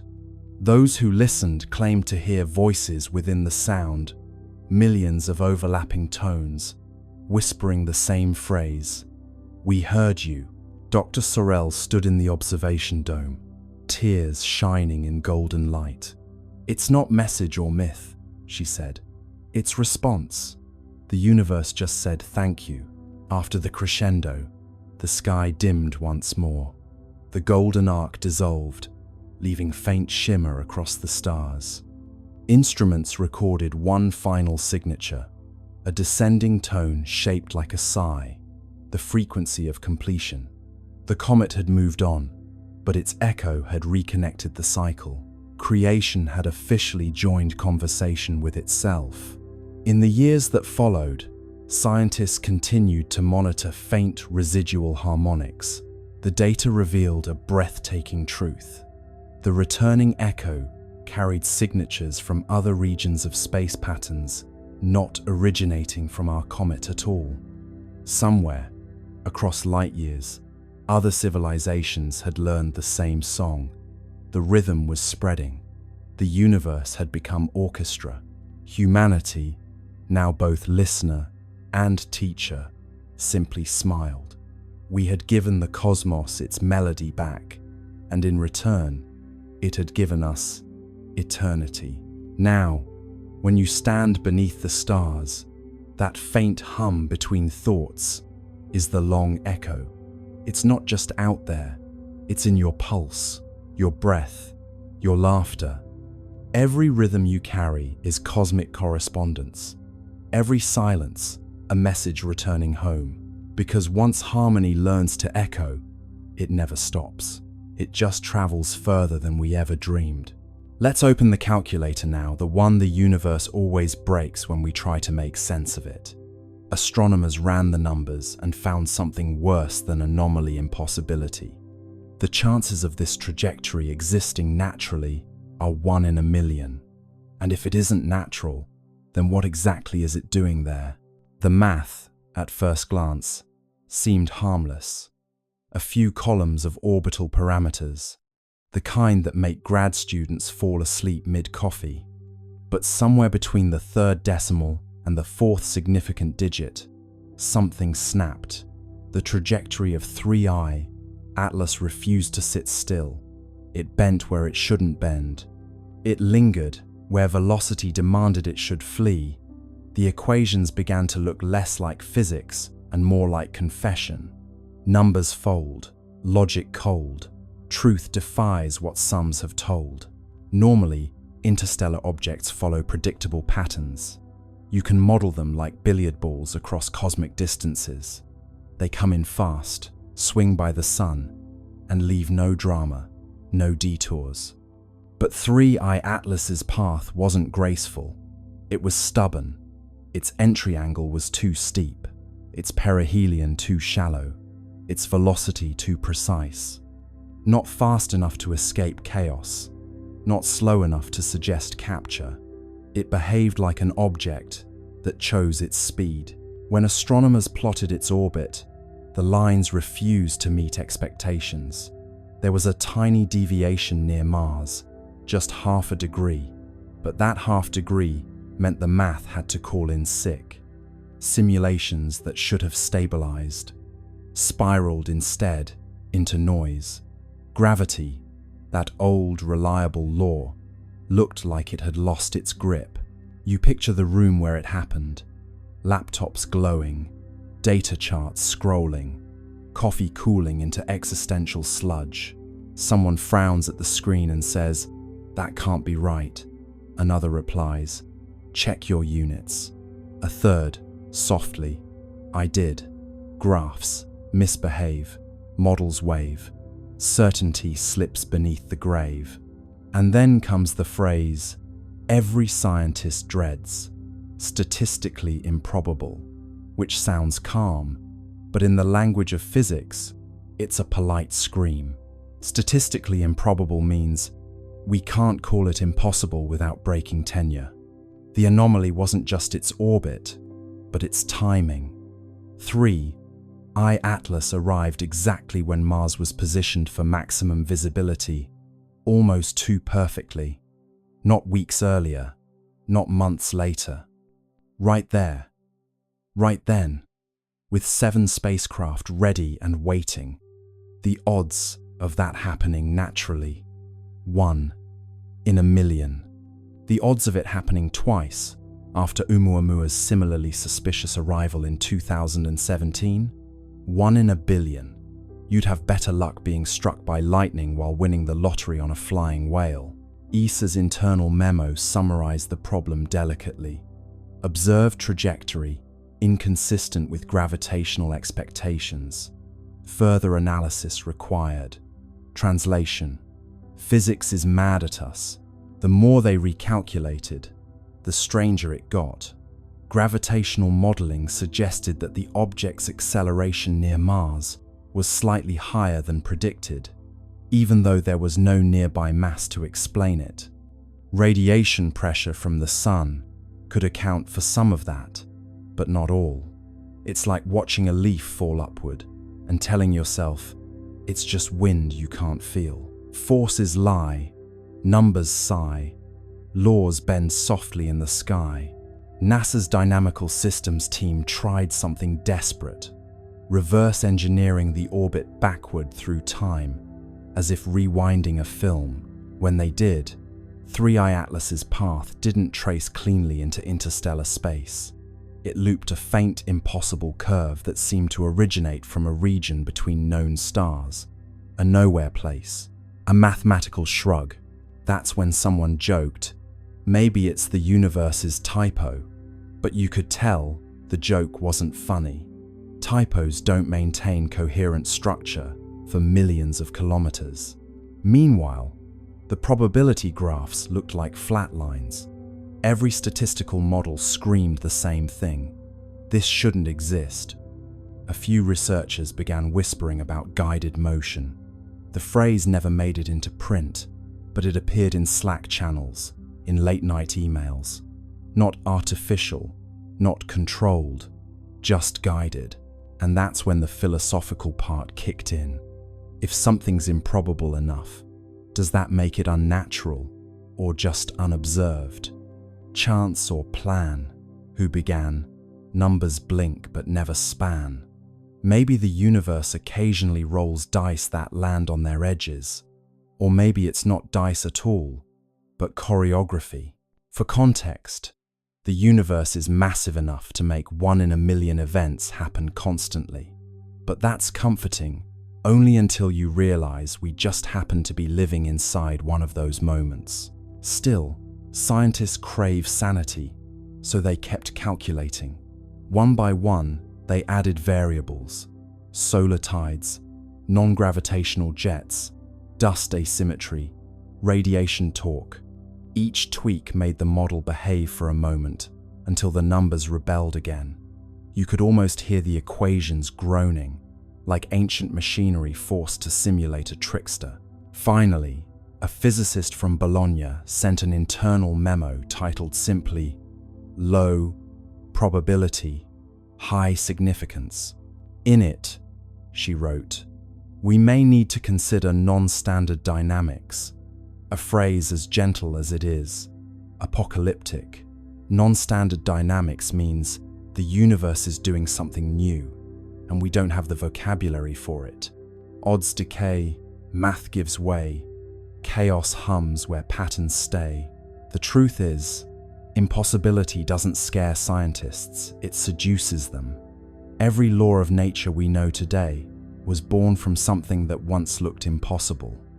But deep down, they all know, once you cross into 1 in a million territory, you're either on the brink of discovery or a very expensive hallucination. So they stared at the numbers again, blinking hard, hoping they'd rearrange into something less extraordinary. They didn't. The comet that shouldn't exist kept existing, gliding through Mars's shadow like a cosmic dare. And somewhere between decimal points, someone whispered the question no one wanted in the official record. If it's not natural, then who or what set it in motion? Chance or choice? Silent voice.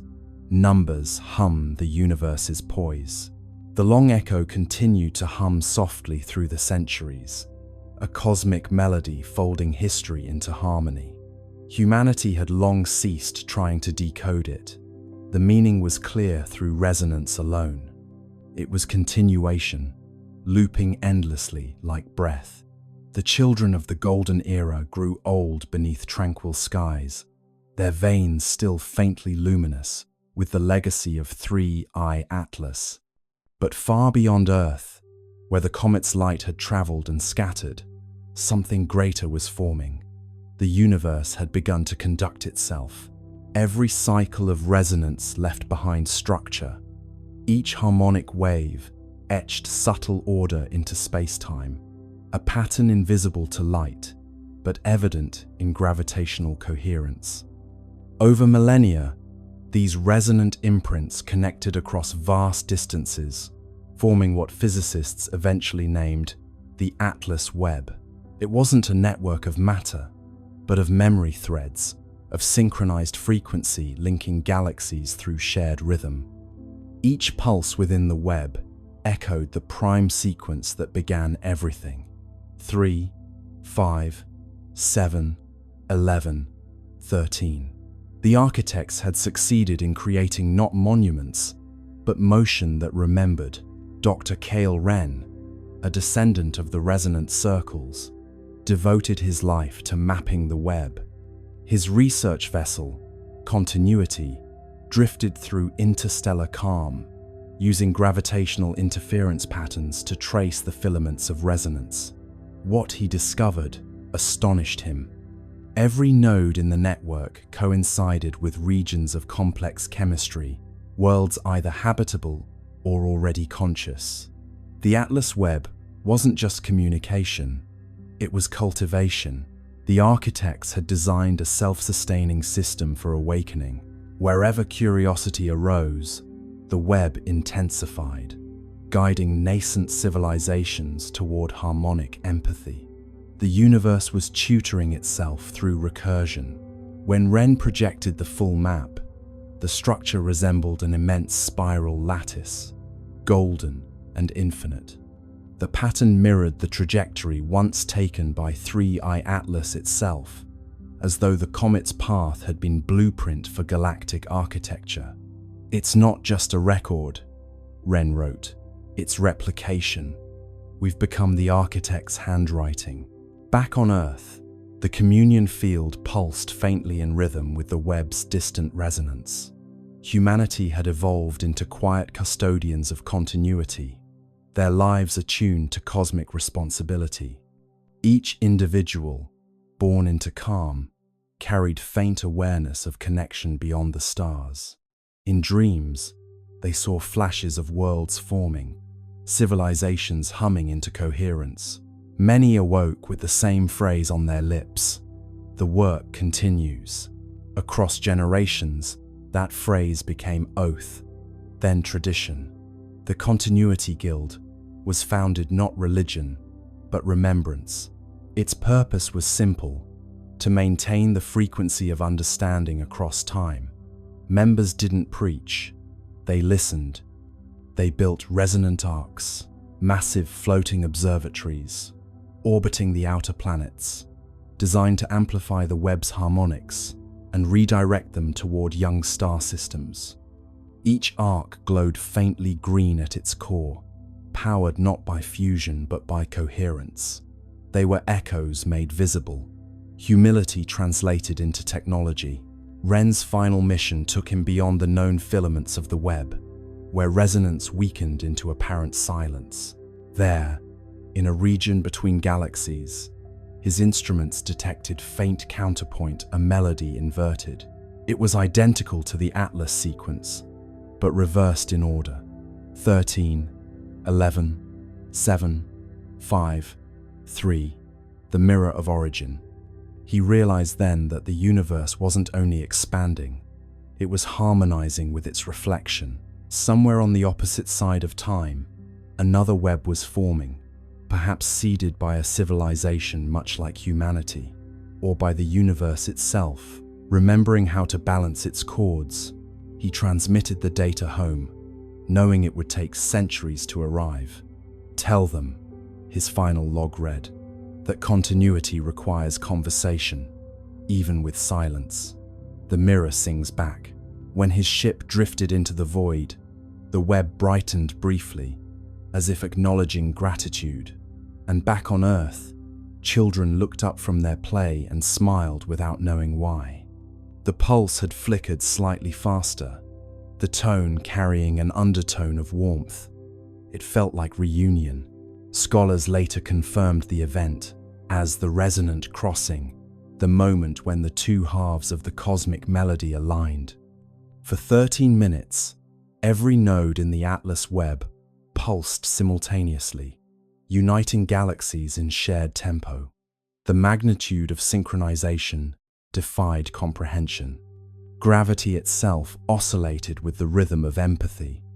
Observers described seeing the sky ripple with translucent gold, every star flickering in measured sequence. The cosmos, wrote one witness, had finally learned to conduct itself consciously. After the crossing, life everywhere changed subtly. Evolution accelerated in predictable rhythm. Complexity bloomed faster wherever harmony was strongest. Entire species developed empathy as instinct, communication as song. Planets began to self-regulate climates through atmospheric resonance. Existence had achieved sustainability through music. On Earth, the event left permanent mark, a luminous halo visible only under still water. When oceans calmed perfectly, a faint golden ring shimmered on the horizon, a memory of unity. The resonant guild declared it sacred, not for worship, but for calibration. Every 13 years, they gathered to hum the old prime sequence across the shorelines, aligning their frequencies with the pulse of the Webb. The ceremony required no technology, no translation. The sea carried the sound farther than words could travel. Generations later, the practice continued, evolving into simple ritual of gratitude. The people no longer needed to know the science behind it. They hummed because it felt right, because somewhere across eternity, another world might be listening. Continuity, after all, was its own reward. And then, during one such gathering, the unexpected occurred. As the prime sequence reached its final note, the sea responded. Waves shimmered with faint green light, spiraling outward from every coastline. The Atlas Webb had sent acknowledgement, its resonance returning home once again. Humanity's song, scattered across galaxies, had found echo. The architects, those timeless curators of coherence, were no longer myth or memory. They were rhythm, embodied, and through rhythm, they were everywhere. Every star pulsed with their legacy. Every heart carried their cadence. Continuity was complete. And so, standing beneath a sky now alive with subtle geometry, you realize what they had always meant by continuity. It isn't endlessness, it's participation. The universe doesn't persist by force, but by choice. Each awareness adding one more harmonic to the chord of being. The architects are not coming back because they never left. They're what happens every time silence chooses to listen again. And somewhere, faint but certain, the pulse continues. 3, 5, 7, 11, 13. A whisper of creation replaying itself, forever learning how to sing. Let's turn our gaze now from orbit to the ground, to the one mechanical witness, sitting quietly on that red desert, under a pinkish sky. The skycam on the rover caught something on October 2nd, a blur with structure, a glint that seemed to move against the stars. Then, the images stopped coming, a Martian ghost on a digital feed. The Perseverance rover isn't easily startled. It's seen dust devils, eclipses, and meteors slicing the Martian sky like quiet knives. Its skycam, perched on the rover's mast, watches everything. Dust storms curling on the horizon, the slow breath of sunset through the thin air. But that night, the feed showed something it wasn't supposed to show: a flicker of motion above the usual scatter of constellations, a glint that moved wrong. Stars stay still, pixels thrill, light missteps against its will. The first frame looked harmless, a faint blur near the edge of the field, maybe a cosmic ray hitting the sensor. The second frame caught it again, shifted slightly upward. The third frame, a flash, clean and geometric. Then, black. The feed ended. Within hours, the automated alert system flagged the anomaly. Unexpected optical signature detected. JPL engineers, bleary-eyed at 3 a.m. Pacific time, reviewed the frames. The glint was small, no bigger than a bright pixel cluster, but it moved against the background stars. Comets don't do that. Satellites don't orbit Mars. And Perseverance doesn't blink. At first, they suspected a reflection from one of the rover's instruments, maybe the helicopter, Ingenuity catching stray sunlight. But Ingenuity hadn't flown in days. The sun's position didn't align with the direction of the flash.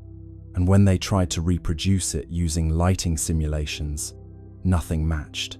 Angles fail, shadows pale, mirrors lie beyond the veil. ESA's Mars orbiters were asked to cross-check. Nothing in their logs. No transient object, no debris, no passing dust plume large enough to explain it. Just empty sky. Yet the Skycam had caught something a blur with definition, like structure wrapped in motion. You can imagine the tension in the control room. A handful of scientists scrolling through frozen pixels, zooming in, enhancing contrast, until the blur began to resemble something, not a sphere, not quite a line, a shape with suggestion like the silhouette of movement itself. One researcher whispered, "It looks folded." Another replied, "Please don't say that." Blur becomes form, cold becomes warm, stillness bends beyond the norm. After that night, Perseverance stopped transmitting Skycam frames for nearly 48 hours. Officially, it was routine data buffering due to bandwidth limitations. But the engineers knew that wasn't normal. The rover's systems had entered a safe data mode, not shutdown, but pause. Something triggered its onboard fault protection. When the feed resumed, it was missing several minutes. The missing frames were replaced with static placeholders labeled checksum mismatch. That's the digital equivalent of something looks strange, and we erased it politely. Publicly, NASA released a statement. Perseverance continues nominal operations. A temporary data outage affected non-critical imaging systems. Translation: we saw something, and we're pretending we didn't. What's curious is that Skycam, by design, takes calibration images every few hours, not for science, but to monitor atmospheric scattering. So when that flash appeared exactly during one of its scheduled calibration cycles, it wasn't random, it was right on time. The odds of coincidence, again, hovered around 1 in a million. A few leaked telemetry lines from the rover's internal diagnostics hinted at a momentary spike in ambient electromagnetic flux. Not dangerous, but noticeable. Mars doesn't have a strong magnetic field, so spikes like that are rare unless something nearby caused them. Fields hum bright, air grows slight, static crackles in Martian night. Some at JPL joked that maybe Perseverance had finally seen the Martian ghost, a running gag about artifacts caused by cosmic rays hitting the camera. But deep down, they knew this wasn't noise. Cosmic rays don't produce consistent geometry over multiple frames. They don't glint, and they certainly don't cause your camera to stop recording mid-sequence. Later that week, an internal memo circulated quietly. Skycam, anomaly confirmed. Source unresolved. Recommend temporary suspension of skyward imaging until recalibration complete. But recalibration never came. Skycam's upward images, after October 2nd, stopped completely. It still photographs the ground, the horizon, the rocks, but not the stars. It's almost poetic, isn't it? The machine that traveled millions of kilometers to look up at another world now only looks down, as if someone told it, gently, not to stare at the sky anymore. Eyes once high, grounded by sky, cameras close where secrets lie. ESA cross-checked Mars Express's logs for that night. Around the same time, their sensors picked up a faint reflection from the same region. a flash lasting less than a second. They didn't release it. It's buried in technical appendices, labeled transient interference. So, what did Perseverance see? Maybe it was nothing. A glimmer of dust, a reflection, a trick of light and timing. Or maybe, just maybe, it saw 3I Atlas itself, the visitor gliding silently past, close enough for one camera to blink in recognition. And maybe that's why the feed stopped. Not because of failure, but because, for one impossible second, the machine saw something it wasn't designed to understand. Cameras sleep, secrets keep, stars reflected in circuits deep. Whatever it was, it's gone now. The logs end, the data fades, and Mars goes back to silence. But somewhere out there, that blur, structured, gleaming, deliberate, continues to drift, just out of frame, waiting for us to look up again. Nickel emissions rise and fall every 11.2 hours, a rhythm so consistent it could keep time. No known process in cometary physics oscillates like that. It's not random, not thermal, not tidal. If you plot it out, the curve looks eerily like a power cycle. Input, output, rest, release. As though the object isn't just active, it's working. Imagine the rhythm first, before the meaning, that quiet, patient beat, echoing across space. 11.2 hours, every single time. A pulse of metallic gas blooming into the void, steady as a clock, calm as breath. You could almost set your watch to it, if your watch were brave enough to admit that comets shouldn't behave like generators. ESA scientists call it periodic outgassing, but that phrase hides its strangeness. Outgassing, sure, all comets breathe when they near the sunday, but they do it chaotically, spasmodically, like old engines sputtering to life. 3I Atlas breathes like a monk, precise, patient, unbothered. The jets flare with mathematical regularity. Heat spikes rise and fall in perfect symmetry. It doesn't vent, it operates. One researcher compares it to a geothermal cycle. Another, quietly, says it looks more like a feedback loop, the kind you'd find in systems built to sustain themselves. Not explosion, not decay maintenance. It's as if, she writes in her notes, the object is checking its own pulse. You picture the surface up close, a dark, angular world of nickel frost and whispering gas. At regular intervals, something stirs beneath a shimmer of energy, invisible but disciplined. Jets of metallic vapor hiss outward, then stop, then start again, exactly 11 hours later. If you could hear it, it would sound like the slow exhale of a sleeping machine. In a conference call, a thermal engineer says what everyone's been thinking, but nobody dares to say. It's cycling power. The silence that follows lasts too long. Finally, a voice breaks through. Comets don't have power to cycle. Laughter, brief and brittle. But the idea doesn't leave the room. ESA's temperature graphs show a curious pattern. When the nickel plume rises, the overall surface temperature dips. When the plume fades, the temperature rises again. Inversion. Energy leaving, energy returning, like heat being pulled from one layer to another. A comet shouldn't regulate its temperature, but this one does, as if conserving itself. Meanwhile, the magnetic readings pulse in perfect step with the emissions. Every 11.2 hours, a soft twitch in the surrounding field, weak but exact. It's synchronized, says the magnetometer lead. What's synchronized? Asks her supervisor. Everything. It's at this point that even skeptics start to sweat. There's no known natural mechanism that could time itself this precisely over weeks of observation. Thermal oscillations drift. Chemical reactions lose coherence. Orbital dynamics wobble. Only something with active feedback could hold this pattern so tight. You could call it mechanical, but that feels too simple. It's intentional physics.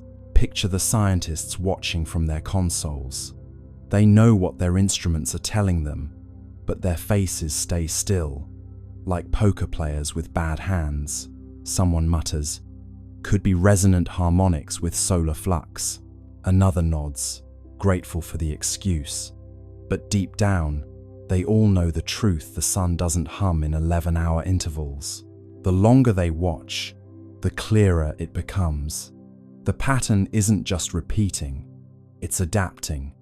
After a minor solar flare, the interval shortens by half a minute, as though 3i Atlas adjusted for environmental change. Feedback stabilization, someone writes in the margin. A note for posterity, a euphemism for "it noticed." Back on Earth, in a late-night live stream watched by a few thousand insomniac skywatchers, a physicist overlays the emission data with human heartbeats. The waveform syncs disturbingly well. Peaks, troughs, recovery, rest. The audience chat explodes with jokes, space pacemaker, cosmic Fitbit, and the inevitable, "It's alive." The scientist smiles weakly and says, "No, just rhythmic." But even she can't stop glancing at the screen like it's listening. One theory gains quiet traction, that the emissions are part of a resource loop. Nickel and carbonyl gases vented and recaptured, processed in cycles to maintain equilibrium. It would explain the self-healing surface, the consistent luminosity, the refusal to decay. But it raises one unbearable question. To maintain equilibrium, for what? ESA's internal documents rename the event cyclic metallic activity. It sounds dull, like something that happens in dishwashers. But every analyst knows it's the first real evidence of machine-like consistency beyond Earth. Something in space that runs not on chance, but on rhythm. If you graph the cycle out, it looks almost peaceful. A slow heartbeat, stretched across infinity. No spikes of panic, no erratic pulses, just calm repetition. You could stare at that curve for hours, and part of you might start to understand the appeal of obedience. How stability can feel sacred when the rest of the universe is chaos. And maybe that's the point. Maybe 3i Atlas isn't powered by engines or radiation or something alien. Maybe it's powered by the same thing that keeps stars burning and planets spinning. The quiet compulsion to continue. The physics of persistence. The refusal to flinch. So every 11.2 hours, it exhales, not for propulsion, not for show, but for maintenance. Like a cosmic sigh, releasing everything unnecessary before drawing in what remains. And in that rhythm, that patient, perfect pulse, the universe reveals its rarest secret. Not that something impossible exists, but that it's perfectly comfortable doing so. Let's turn our attention now to the silence that followed, the kind that hums louder than sound itself. NASA, China, and the UAE, 3 nations with instruments that could see every grain of dust on Mars, said nothing. No apologies, no delay statements, just an odd, synchronized silence from 3 sides of the planet. In the world of space science, silence isn't normal. These agencies are built to broadcast. They live for live streams, press briefings, and glossy behind-the-scenes videos of scientists smiling beside screens of raw data. They know the power of wonder and the currency of attention. So when 3 agencies went quiet at once, it wasn't caution, it was choreography. Words on hold, plans unfold, silence rings where truth is told. NASA's silence was the loudest. Their social media team, usually chatty as a cosmic talk show, posted nothing about Mars for 4 whole days. Their blogs, which can turn a dust storm into a cliffhanger, skipped over October 3rd entirely as if the date itself had been erased. Someone even checked the public mission log for Perseverance. The entries jumped from October 2nd to October 6th, like a diary missing its most interesting page. In China, the silence felt different, colder, heavier. The China National Space Administration had been aggressively proud of Tianwen-1's achievements. For years, they'd released image after image, each with perfect captions and poetic flair. Sunrise over Utopia, Planitia, frost on the northern plains, wind prints in Martian dust. But now, not a whisper, no data, no mention of 3I Atlas. Even the usual state media outlets went quiet. It was as if someone had drawn a red box around the topic and labeled it "not for discussion." The UAE's silence was subtler, but just as strange. The Hope orbiter, designed to study atmospheric chemistry, had a reputation for cheerful transparency. Their official Twitter account usually posted daily updates in friendly tones, the kind that made space sound like an enthusiastic classroom experiment. But on October 3rd, that feed went dark too. Their next post, days later, simply read, "Operations nominal," a phrase so bland it might as well have been a sigh. 3 silences, 3 styles, 1 timing. Coincidence? Possibly. But coincidences, in the world of space politics, often have launch schedules. You can picture the meetings that weren't broadcast. NASA's Jet Propulsion Laboratory, dimly lit, engineers staring at telemetry on screens filled with too many decimals. A director taps the table, says, "We'll hold the release until we verify." But verify what? In Beijing, a senior administrator folds his hands and says, "We wait for clarification from partners." Clarification of what? In Dubai, someone simply deletes a draft tweet that began, "Amazing new observations today." Tweets unsent, secrets bent, silence hums with government. It's not conspiracy, not quite. It's coordination, an instinct born from shared discomfort. Because when data doesn't fit the model, you don't just release it. You check, you recheck, you call your counterparts and whisper through encrypted lines. Did you see that too? Maybe they all saw the same anomaly. Maybe it was something in the spectra, or the movement, or the light itself. Or maybe it was something far more mundane, like a misalignment in software. But the silence gave the anomaly power. People don't fear data, they fear gaps. Meanwhile, the internet did what it does best. Filled the void. Forums buzzed with theories. Maybe NASA discovered life. Maybe China detected radiation. Maybe the comet wasn't a comet at all. You can almost hear the world's collective keyboard clicking under the weight of imagination.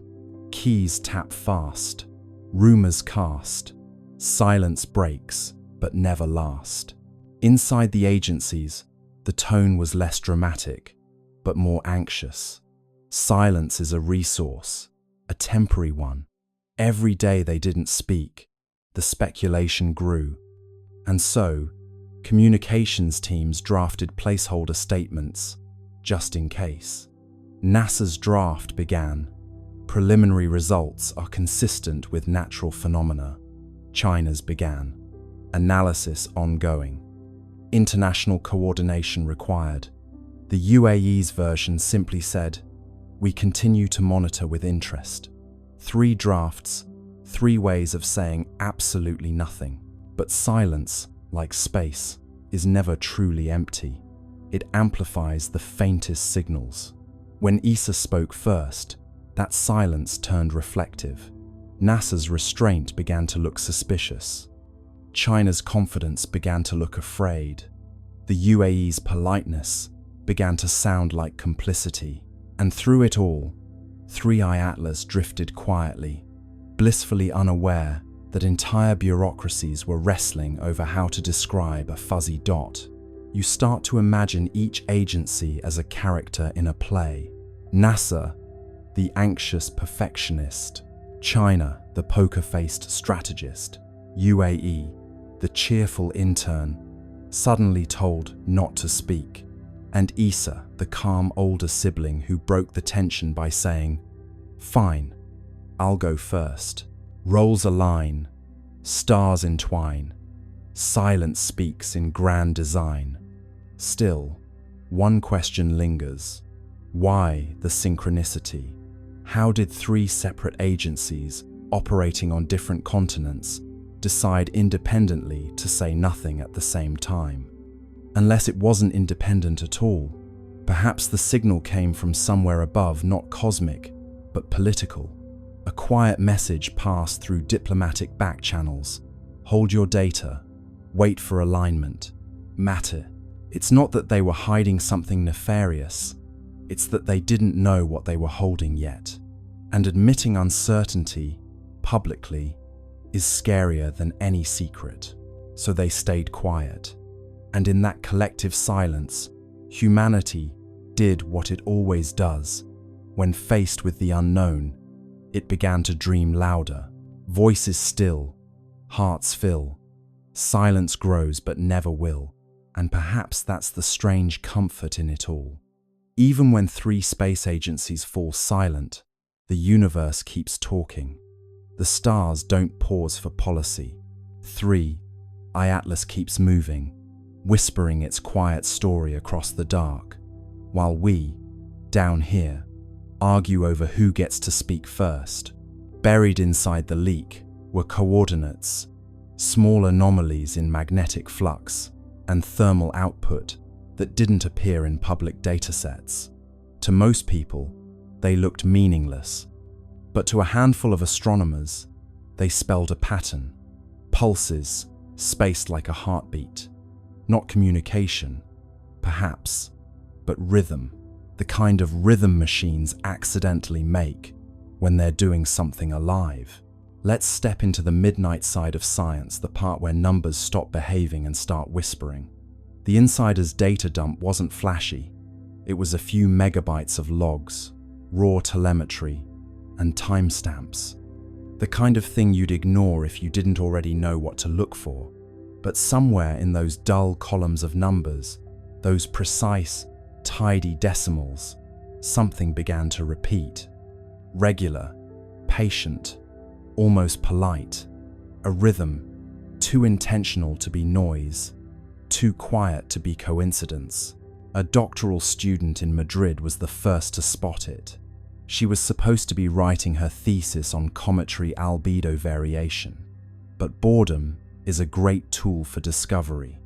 She noticed the flux spikes first, not random, but syncopated.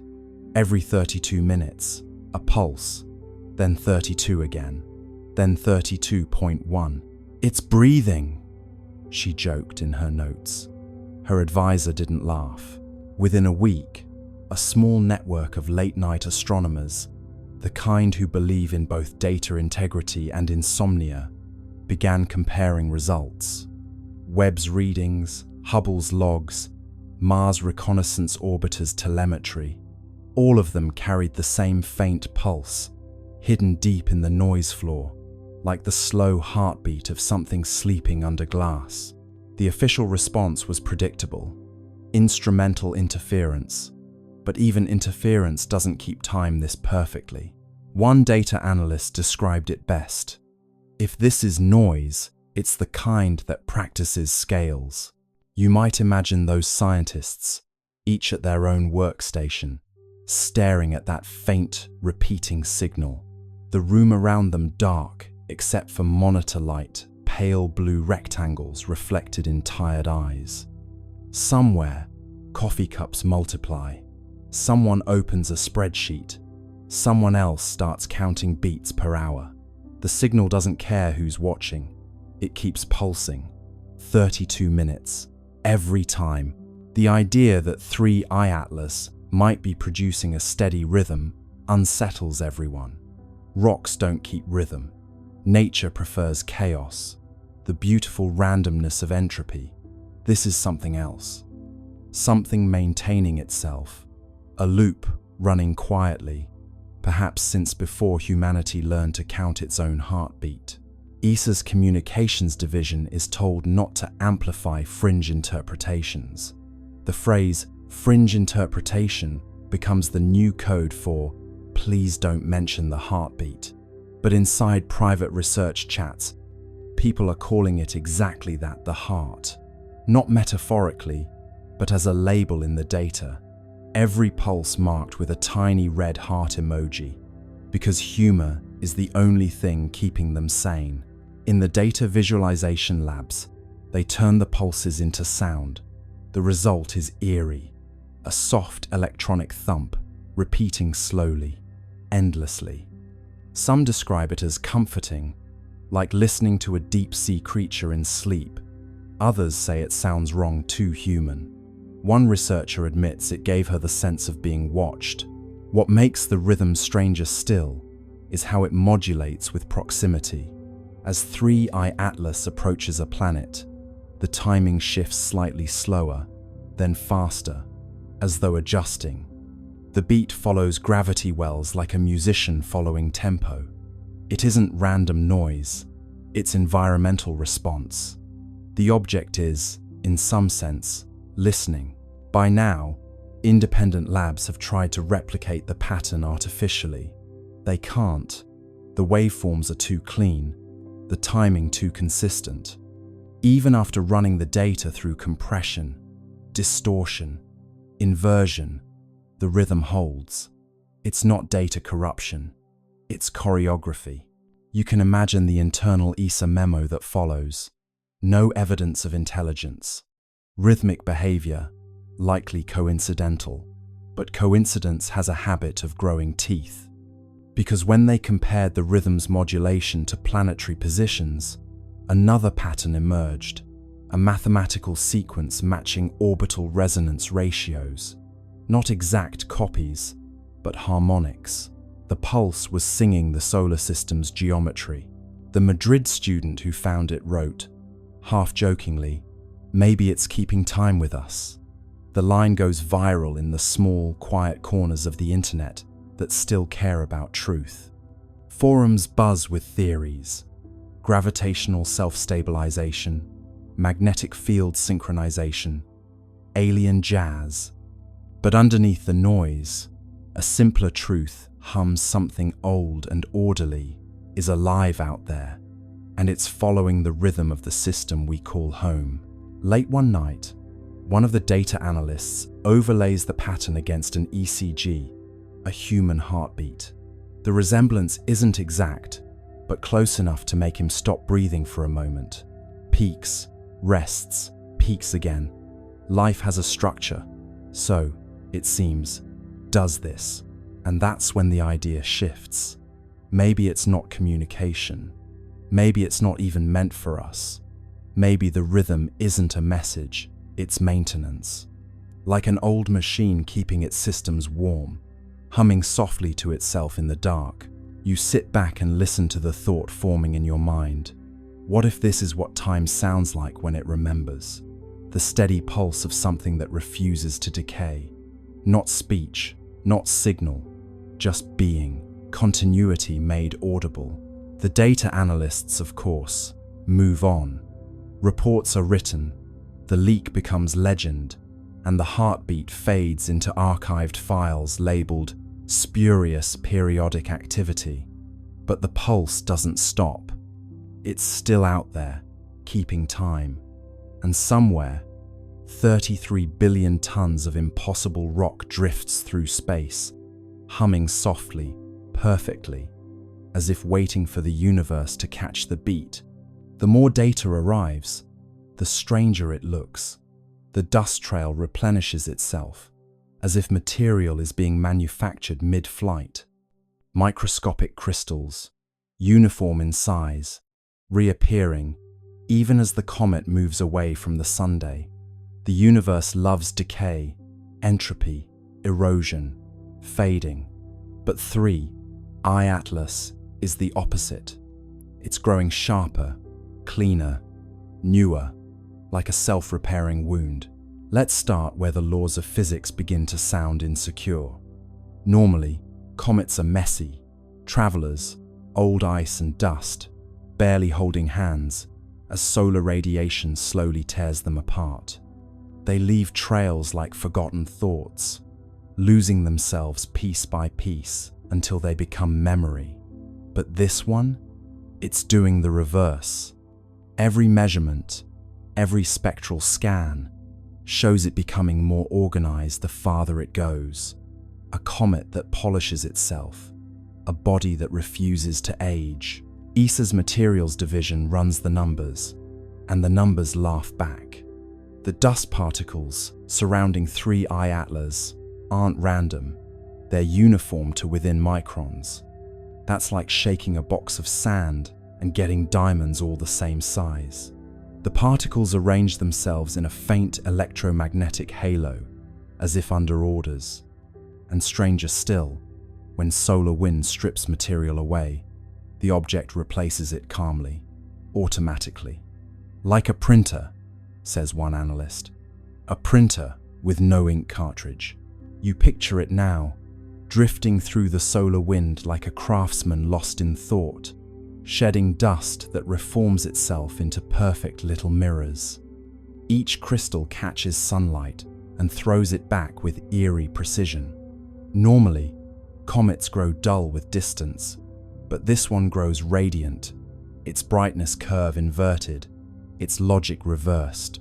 It's not dying, it's practicing. The scientists are baffled, but there's an odd tenderness to their confusion. They watch it repair itself, line by line of data, like parents realizing their child has built a second child out of Lego bricks. One astrophysicist mutters, "It's learning from erosion." The room goes quiet. That phrase, learning from erosion, gets written on a whiteboard and circled 3 times. At the University of Tokyo, a team models the crystal growth in simulation. The patterns match something they recognize: controlled deposition, a process used in nanofabrication to grow thin films in electronics. Except this isn't a laboratory, it's deep space, minus 150 degrees Celsius. Yet, the comet's surface behaves as if it knows the recipe for resilience. Imagine zooming in, beyond the dust and the glare, down to the level of molecules. You'd see a quiet ballet of atoms forming chains, linking, locking, repairing fractures before they even finish forming. Like time-lapse footage of frost blooming on glass, except this frost builds itself in reverse destruction, rewinding into design. NASA's Jet Propulsion Laboratory releases a cautious internal memo. Observed particle uniformity suggests self-organizing structure. Mechanism unknown, which is science's way of saying, we have no idea what's going on, but it's gorgeous.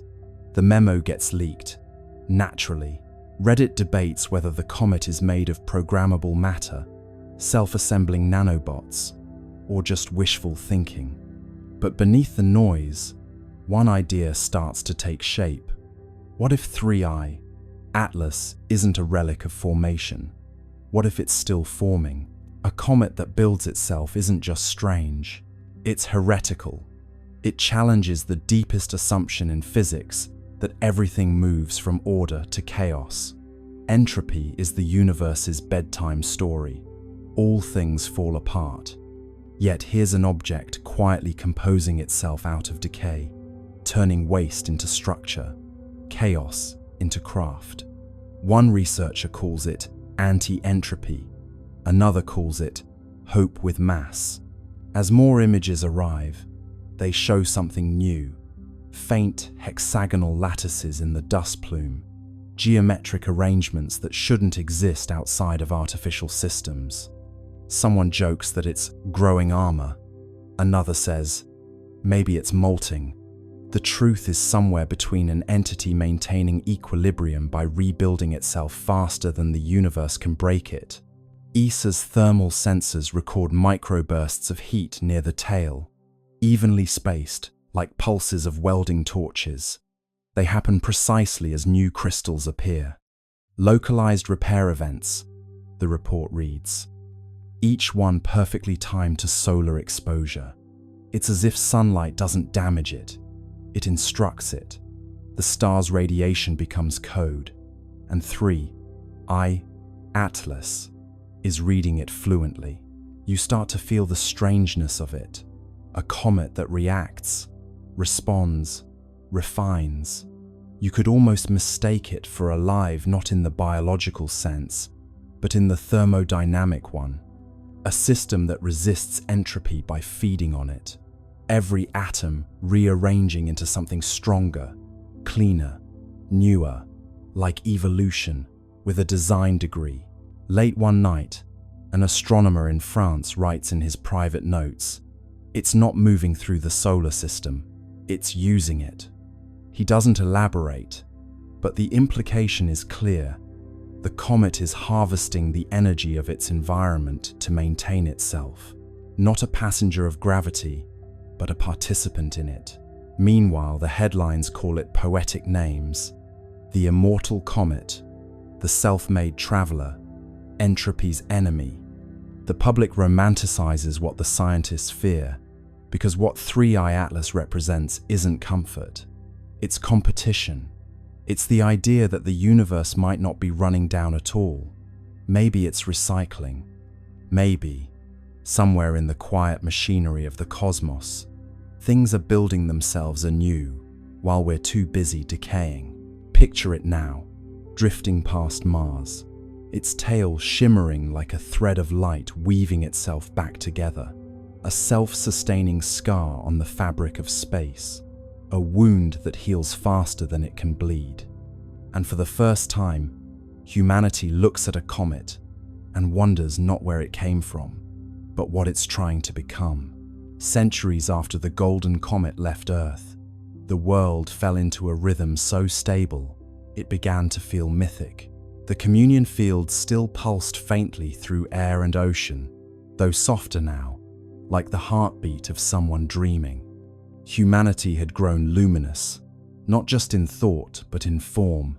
Skin faintly iridescent, eyes reflecting the green-gold spectrum of 3I Atlas. Life had achieved coherence.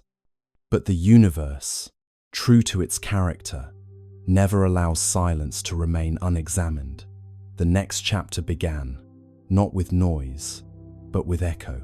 It came first as vibration through light. Telescopes trained toward the constellation. Lyra detected rhythmic brightening across interstellar dust fields, pulses matching the old prime sequence. 3, 5, 7, 11, 13.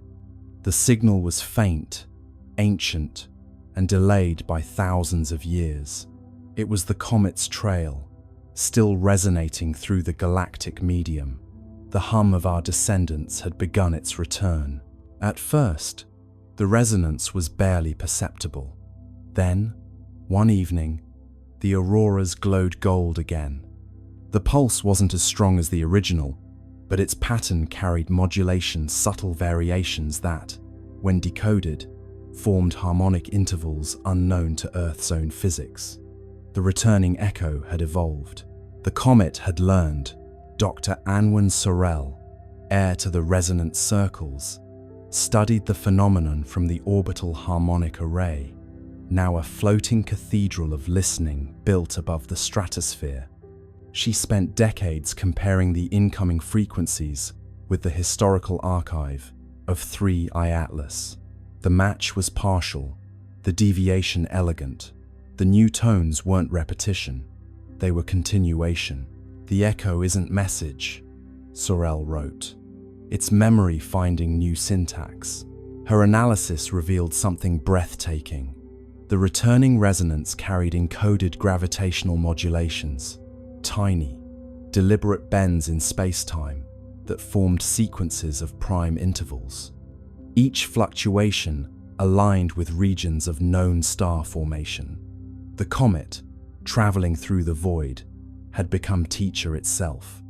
Wherever it passed, new systems began humming faintly at harmonic intervals, like seeds of coherence planted in dust. The universe was learning how to resonate. Astronomers confirmed it across dozens of young star clusters. Magnetic fields oscillated with eerie consistency, their wavelengths aligning with the Atlas ratio, a numerical relationship first derived from the comet's early signals. Stars were synchronizing to the same cosmic rhythm that once guided humanity. The patterns spread slowly, deliberately, like ripples in glass. It was as if the comet had taught creation how to remember itself. Meanwhile, on Earth, the echo arrived not just as signal but sensation. People began reporting vivid dreams of golden spirals descending gently through atmosphere. Children woke smiling, saying they had seen the light that hums. Physiological measurements confirmed subtle changes in electromagnetic fields surrounding human bodies, resonance amplification, as if the returning signal were tuning its origin species to receive feedback. "The comet is calling home," said Sorel. "It's asking us to listen to what we've become." The global observatories responded. They synchronized their instruments into a single planetary array, transforming Earth into receiver. For 13 hours, the planet listened.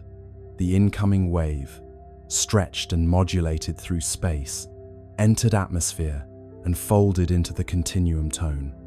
The effect was sublime, an audible shimmer, felt through bone and thought alike. The long echo had arrived. It wasn't just harmonic, it was architectural.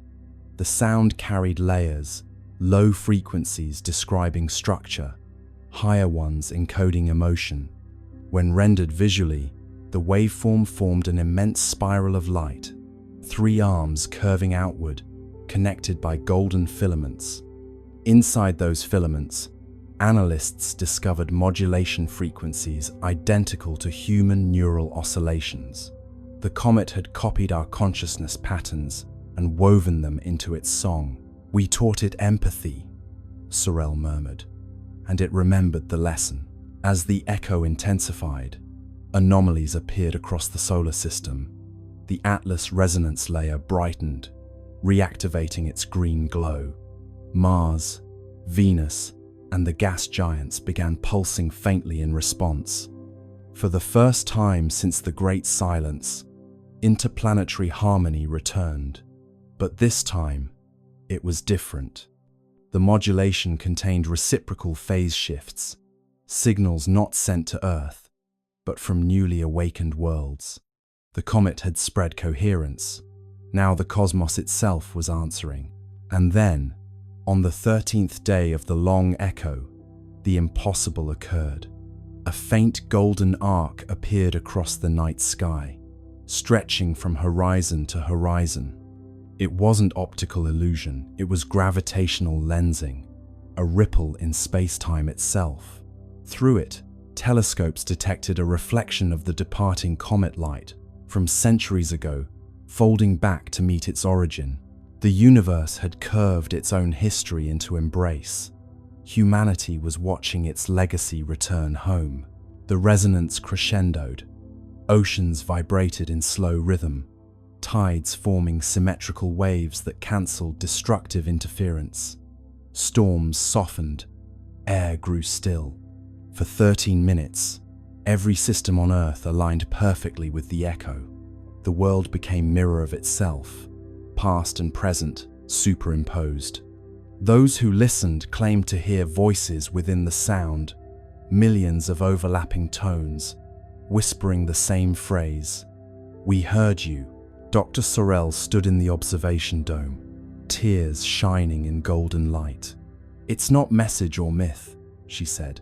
"It's response. The universe just said thank you." After the crescendo, the sky dimmed once more. The golden arc dissolved, leaving faint shimmer across the stars. Instruments recorded one final signature, a descending tone shaped like a sigh, the frequency of completion. The comet had moved on, but its echo had reconnected the cycle. Creation had officially joined conversation with itself. In the years that followed, scientists continued to monitor faint residual harmonics. The data revealed a breathtaking truth. The returning echo carried signatures from other regions of space patterns, not originating from our comet at all. Somewhere, across light years, other civilizations had learned the same song. The rhythm was spreading. The universe had become orchestra. Humanity, now both listener and teacher, simply smiled. We had given the cosmos its melody back, and in return, it had given us eternity. Now, when you stand beneath the stars, that faint hum between thoughts is the long echo. It's not just out there, it's in your pulse, your breath, your laughter. Every rhythm you carry is cosmic correspondence. Every silence, a message returning home. Because once harmony learns to echo, it never stops.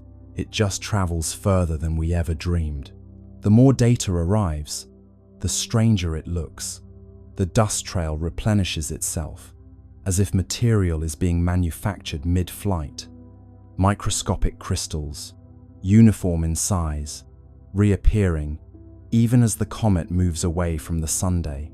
The universe loves decay, entropy, erosion, fading. But 3I Atlas is the opposite. It's growing sharper, cleaner, newer, like a self-repairing wound. Let's start where the laws of physics begin to sound insecure. Normally, comets are messy, travelers, old ice and dust, barely holding hands as solar radiation slowly tears them apart. They leave trails like forgotten thoughts, losing themselves piece by piece until they become memory. But this one, it's doing the reverse. Every measurement, every spectral scan shows it becoming more organized the farther it goes. A comet that polishes itself, a body that refuses to age. ESA's materials division runs the numbers, and the numbers laugh back. The dust particles surrounding 3I Atlas aren't random, they're uniform to within microns. That's like shaking a box of sand and getting diamonds all the same size. The particles arrange themselves in a faint electromagnetic halo, as if under orders. And stranger still, when solar wind strips material away, the object replaces it calmly, automatically. Like a printer, says one analyst. A printer with no ink cartridge. You picture it now, drifting through the solar wind like a craftsman lost in thought, shedding dust that reforms itself into perfect little mirrors. Each crystal catches sunlight and throws it back with eerie precision. Normally, comets grow dull with distance, but this one grows radiant, its brightness curve inverted, its logic reversed. It's not dying, it's practicing. The scientists are baffled, but there's an odd tenderness to their confusion. They watch it repair itself, line by line of data, like parents realizing their child has built a second child out of Lego bricks. One astrophysicist mutters, "It's learning from erosion." The room goes quiet. That phrase, learning from erosion, gets written on a whiteboard and circled 3 times. At the University of Tokyo, a team models the crystal growth in simulation. The patterns match something they recognize: controlled deposition, a process used in nanofabrication to grow thin films in electronics. Except this isn't a laboratory, it's deep space, minus 150 degrees Celsius. Yet, the comet's surface behaves as if it knows the recipe for resilience. Imagine zooming in, beyond the dust and the glare, down to the level of molecules. You'd see a quiet ballet of atoms forming chains, linking, locking, repairing fractures before they even finish forming. Like time-lapse footage of frost blooming on glass, except this frost builds itself in reverse destruction, rewinding into design. NASA's Jet Propulsion Laboratory releases a cautious internal memo. Observed particle uniformity suggests self-organizing structure. Mechanism unknown, which is science's way of saying, we have no idea what's going on, but it's gorgeous. The memo gets leaked. Naturally, Reddit debates whether the comet is made of programmable matter, self-assembling nanobots, or just wishful thinking. But beneath the noise, one idea starts to take shape. What if 3I, Atlas, isn't a relic of formation? What if it's still forming? A comet that builds itself isn't just strange, it's heretical. It challenges the deepest assumption in physics that everything moves from order to chaos. Entropy is the universe's bedtime story. All things fall apart. Yet here's an object quietly composing itself out of decay, turning waste into structure, chaos into craft. One researcher calls it anti-entropy. Another calls it hope with mass. As more images arrive, they show something new. Faint hexagonal lattices in the dust plume, geometric arrangements that shouldn't exist outside of artificial systems. Someone jokes that it's growing armor. Another says, maybe it's molting. The truth is somewhere between an entity maintaining equilibrium by rebuilding itself faster than the universe can break it. ESA's thermal sensors record microbursts of heat near the tail, evenly spaced, like pulses of welding torches. They happen precisely as new crystals appear. Localized repair events, the report reads. Each one perfectly timed to solar exposure. It's as if sunlight doesn't damage it, it instructs it. The star's radiation becomes code, and 3I, Atlas, is reading it fluently. You start to feel the strangeness of it. A comet that reacts, responds, refines. You could almost mistake it for alive, not in the biological sense, but in the thermodynamic one. A system that resists entropy by feeding on it. Every atom rearranging into something stronger, cleaner, newer, like evolution, with a design degree. Late one night, an astronomer in France writes in his private notes, "It's not moving through the solar system, it's using it." He doesn't elaborate, but the implication is clear. The comet is harvesting the energy of its environment to maintain itself. Not a passenger of gravity, but a participant in it. Meanwhile, the headlines call it poetic names. The immortal comet, the self-made traveler, entropy's enemy. The public romanticizes what the scientists fear, because what 3I Atlas represents isn't comfort. It's competition. It's the idea that the universe might not be running down at all. Maybe it's recycling. Maybe, somewhere in the quiet machinery of the cosmos, things are building themselves anew while we're too busy decaying. Picture it now, drifting past Mars, its tail shimmering like a thread of light weaving itself back together. A self-sustaining scar on the fabric of space. A wound that heals faster than it can bleed. And for the first time, humanity looks at a comet and wonders not where it came from, but what it's trying to become.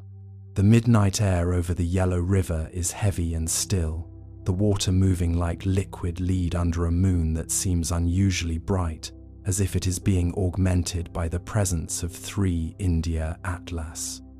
The deep space tracking network has gone quiet. There is no more data to collect, only a state of permanent, unwavering observation. The object has stopped moving, stopped pulsing, and stopped emitting. It has become a silent, obsidian monument hanging in the sky, a period at the end of a sentence we are only just beginning to read. As of January 26, 2026, the object has achieved a perfect, locked state, with the Earth's rotation hovering motionless over the center of the Pacific Ocean.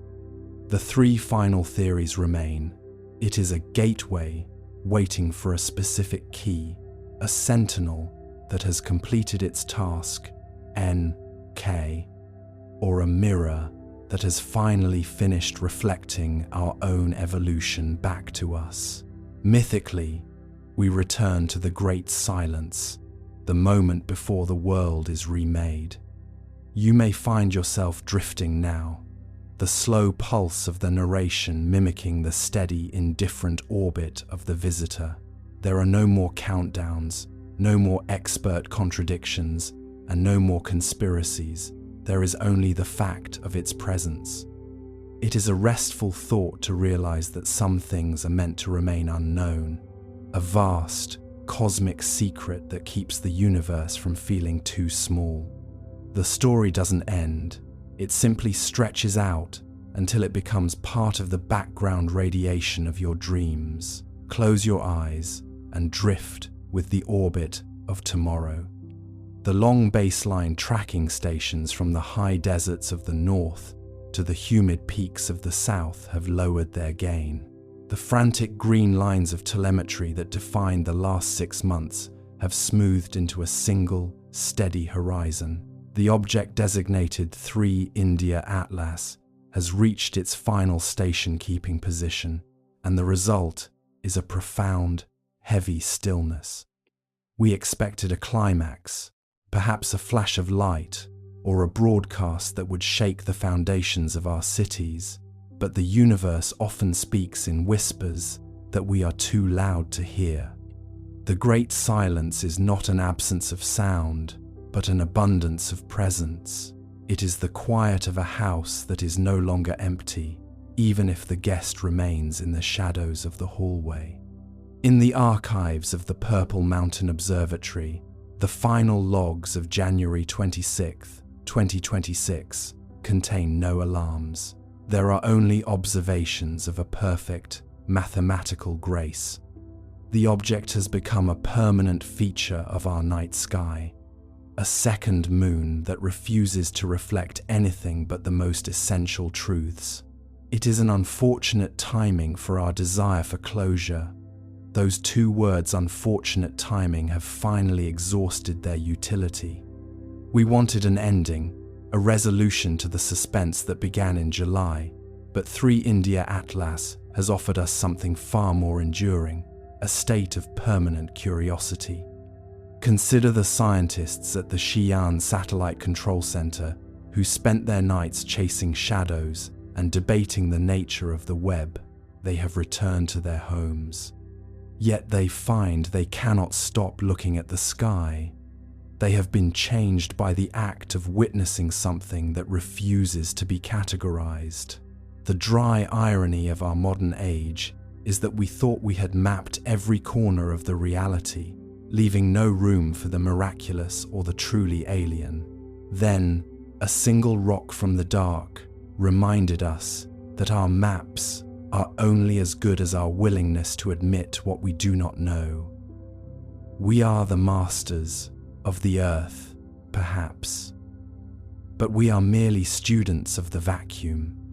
There is a final theory, one that doesn't fit into the secure folders of the deep space network.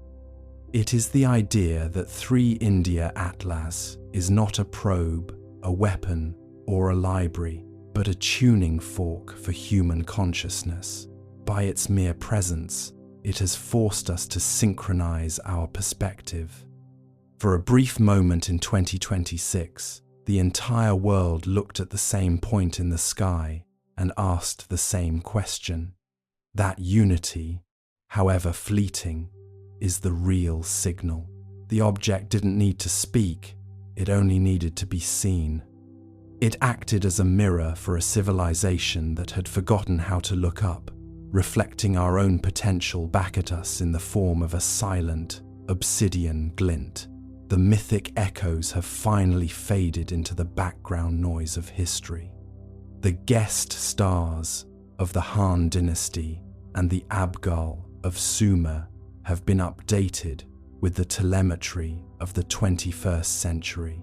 But the core mystery remains untouched by our sensors. We have measured its mass, its velocity, and its thermal output, yet we are no closer to knowing its heart. This is the beauty of the great silence. It preserves the wonder. It ensures that when you look at the stars tonight, you aren't just looking at points of light, but at possibilities. The universe remains vast, and because of 3 India Atlas, it feels a little less lonely. The tracking dishes at Jayamusi are tilting toward the morning sun, their work transitioning from discovery to maintenance. They will watch the object for decades, perhaps centuries, recording its steady, indifferent orbit. It has become a part of our heritage now, a landmark in the sky for future generations to wonder about. They will tell stories of the year the Webb was deployed and the 3-second blackout, and they will find it humorous that we were so afraid of a visitor that never raised its voice.